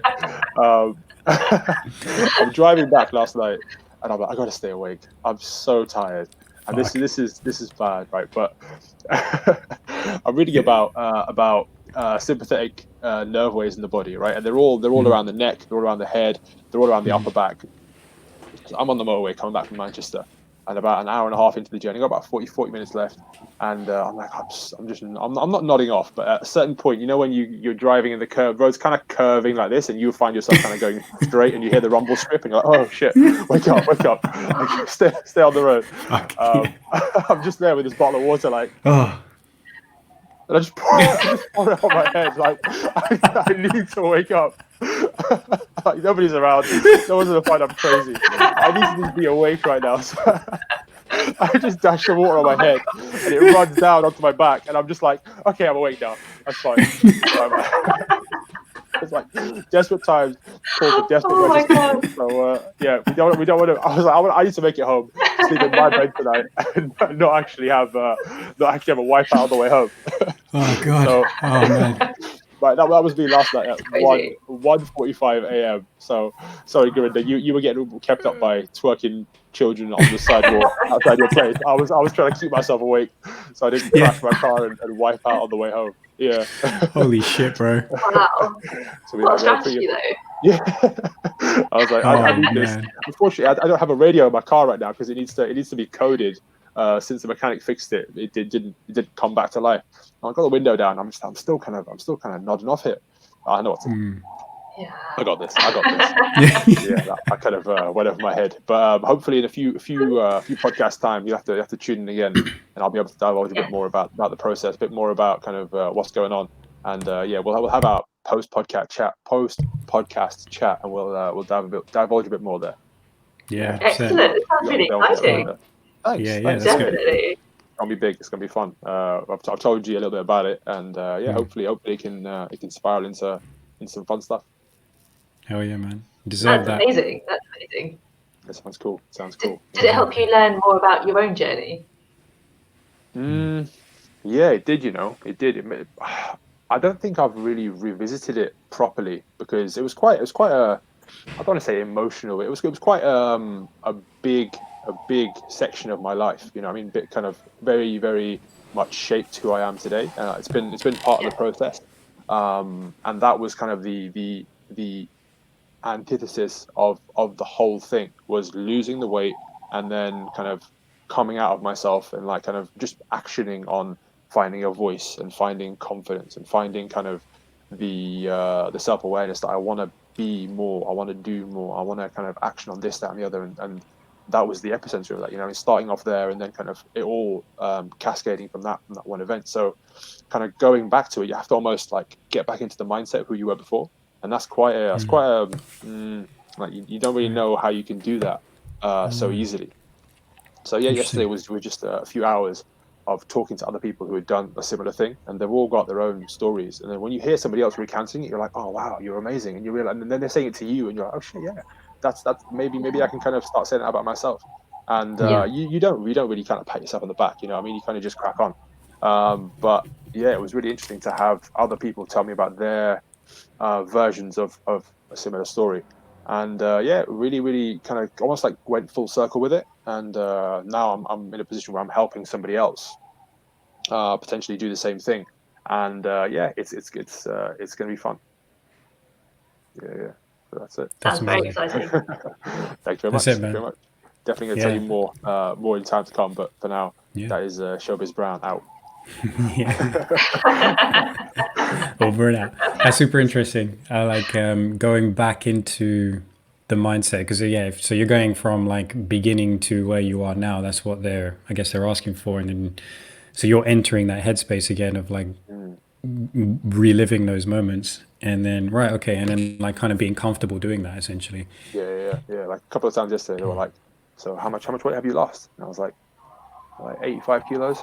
And I'm just like, holy shit, I lost 85 kilos. Like, I'm saying it to myself in my own head, like, what the hell? That's crazy. That's a bonkers thing to say. But saying it out loud sometimes, you're just like, oh yeah, it's just this.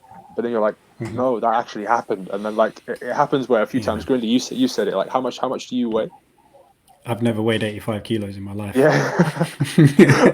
And that's what one of the camera guys said yesterday. He was just like, you lost me. And I was like, oh yeah. Oh shit, yeah. What the hell? That makes no. I kind of envisioned like me just like me now carrying him on my back, just being like, yeah. Let's just kind of go everywhere together. And then one day, like, get off, man. I can't be asking this anymore. Well, you just like taking pieces of him off over 4 years. You're like, okay, I'm gonna break this arm off. You can go. They're like, here's a leg. You can get rid of that. And then like eventually the whole dude's gone. Yeah, right. I like always, man. Like the early days, we were talking about your transformation, and just like I just really wanted to hit home to people is just how inspiring and how like just on so many levels of just inspiration of just being about that process and then making it happen and then staying there and just making people realize like you have so much capability within you that you don't even realize it. And your story is a amazing example of that. Thanks, man. I appreciate that. Yeah, just that's the whole thing, right? It's like if you can I think one thing that I can take away from it as a message to myself and then hopefully to others as well is that I felt like I wasn't living up to my full potential in so many different facets. But then me doing the one thing of educating myself around food, around training, around sleep, slowly along the way. I mean, I didn't know anything about any of those things to start off with. It became a vehicle from which I could then help not just myself, but help everybody else. And then eventually it's led me to here where I'm sat with Gurinder, 26 weeks ago or 26 episodes ago. And then here we are with Raminder. I mean, this is so amazing. And this is just kind of on the back of actioning something years ago. Like G said it earlier, like plant a tree 20 years ago is the best time to start planting that tree and just kind of, you never know where it's going to reach. You know what I mean? So Raminder talking about like kind of, you were saying earlier about the diet, like I think I'm doing better. You definitely are doing better. You know what I mean? You're planting that seed. And that's going to germinate into so many other things, and it's going to be something pretty amazing one day. Where it's not just going to be you that you affected, but many other people are going to eat from that same tree. They're going to take shelter from that same tree, and it's going to help so many people kind of live a better way. And it just starts with you making a step. Yeah, it's fun. Yeah, thank you for saying that as well. Yeah, that's a really important aspect, I think. Because not to rush the journey. It's kind of get the ball rolling and plant the seeds and then watch it grow. That's it. It's got to start with you. It's got to start with you. And it's sometimes a selfish way because you think like be quite selfless. You kind of look at example people around you who kind of do things for others. But in some way, that person's got to be strong enough to do things for others. So it starts with them, and then on the back of that, you can then show other people that okay, you need to do the same thing for yourself first, and then go ahead and hopefully give back. That's it. Yeah, I think it's good. Yeah, I think a part of that is I have to remind myself a lot as well. Is just zooming out, is because it's your journey and you're like stuck in it. So the moment you meet that little bit of hardship along the way, you just like, oh, this is just like me banging my head against a brick wall, just constantly just trying to push through the next obstacle, and that is super challenging, and like that drains a lot of the energy that you might have from it.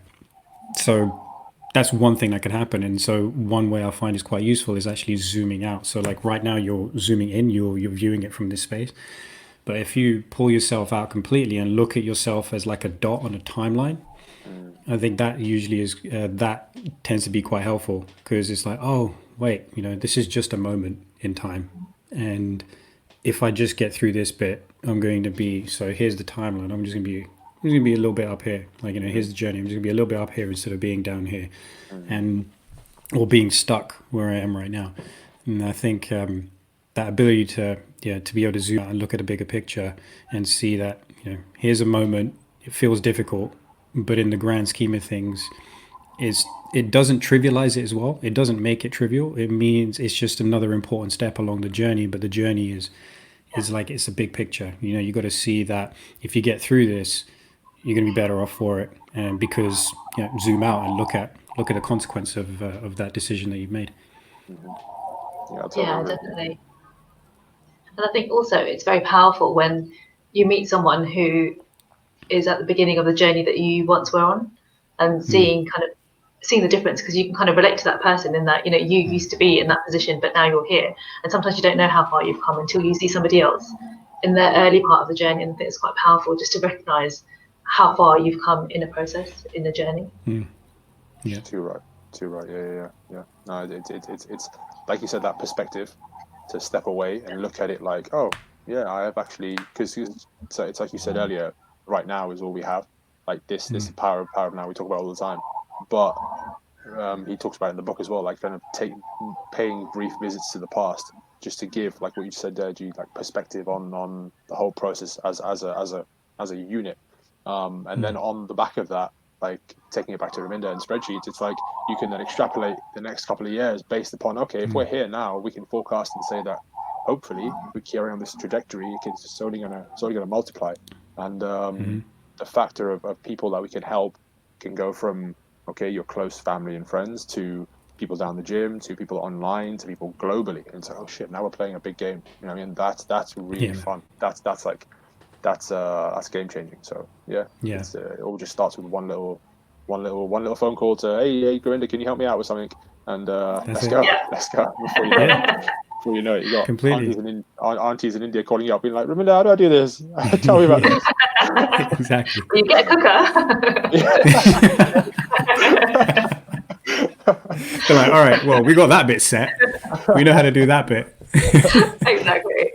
No, but it's very true. It is very true. Yeah. I love it. That's funny. Like, speaking. Sponsors on the back of this podcast are just like, Bosch, come on now. We've shouted you out enough time. Exactly. 6 burner hob, Gurinder with his frying burgers, just like Raminder doing their push-ups on it. That's the advert right itself. There we go. It's like, hey, flip. one of those Look how much fun I'm having on this hob. Flip. It's like a JML. Like, you can do dips, you can do push-ups, you can fry your burgers, you can cook your steak. Exactly. It's like every time, like for 1 minute when you're waiting for your steak to cook on that side, do some dips, flip it over, do some push-ups. Get fit while you eat your food. Yeah, exactly. Fit food, man. Fit food. Perfect. That's it. So many business ideas off the back of this podcast. Oh god, yeah, exactly. Raminder, we need you more often. Yeah. I'll do your spreadsheet. It's fine. Yes, amazing. God. You know what? I don't know why we didn't think of that as well. It's like tracking every bit of your progress on a spreadsheet. I mean, like we do it in True Coach, and like so you see some of the graphs. But it's like I could have just got you to do your own. You could have just got you to do your own model. You would have loved that. Well, no, this is the thing. I do not do spreadsheets for anything personal. So I love it for my professional career, right. But I do not have any personal spreadsheets. I hate things for my personal stuff, which is just really weird. I love that. You got like that clear separation. Yeah. Completely, This is work and work only. Staying out of it from every other realm. I get that though. It's like no, I get that, because it's just just something as simple as like, all right, I'll be training my clients and like my training t-shirts and stuff, and then at the end of the day I'm changing out of that t-shirt, because it's just a mindset thing as well, because you just want to feel like you're relaxing a little bit, that makes a difference. And I read about some people who are working from home, and the ones who are struggling to be productive from home are the ones with families. So not like single people are just like they're being productive apparently, and like ones with families are struggling, and managers are starting to notice this.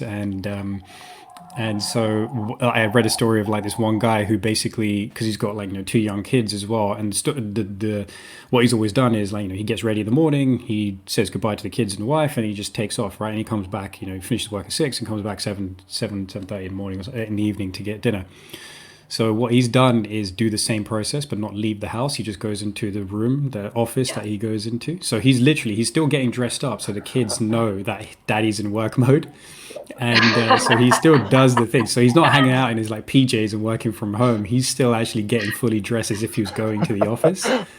and then does the same routine in Love the it. morning, and then so that they know that he has to that he's working, so he can't be bothered, otherwise he's going to lose his fucking job basically.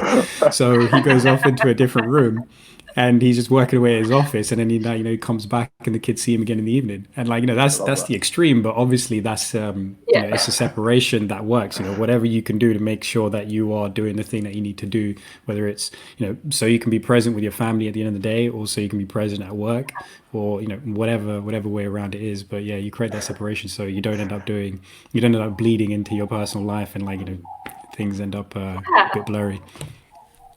No, I tried it. So, like in my early days of my career, I tried to have like personal sort of spreadsheets for personal finances or whatever. I just couldn't get into it. I hated them so much, and I was just like, you know what, I'm just going to stick to pen and paper or whatever. Like proper old school.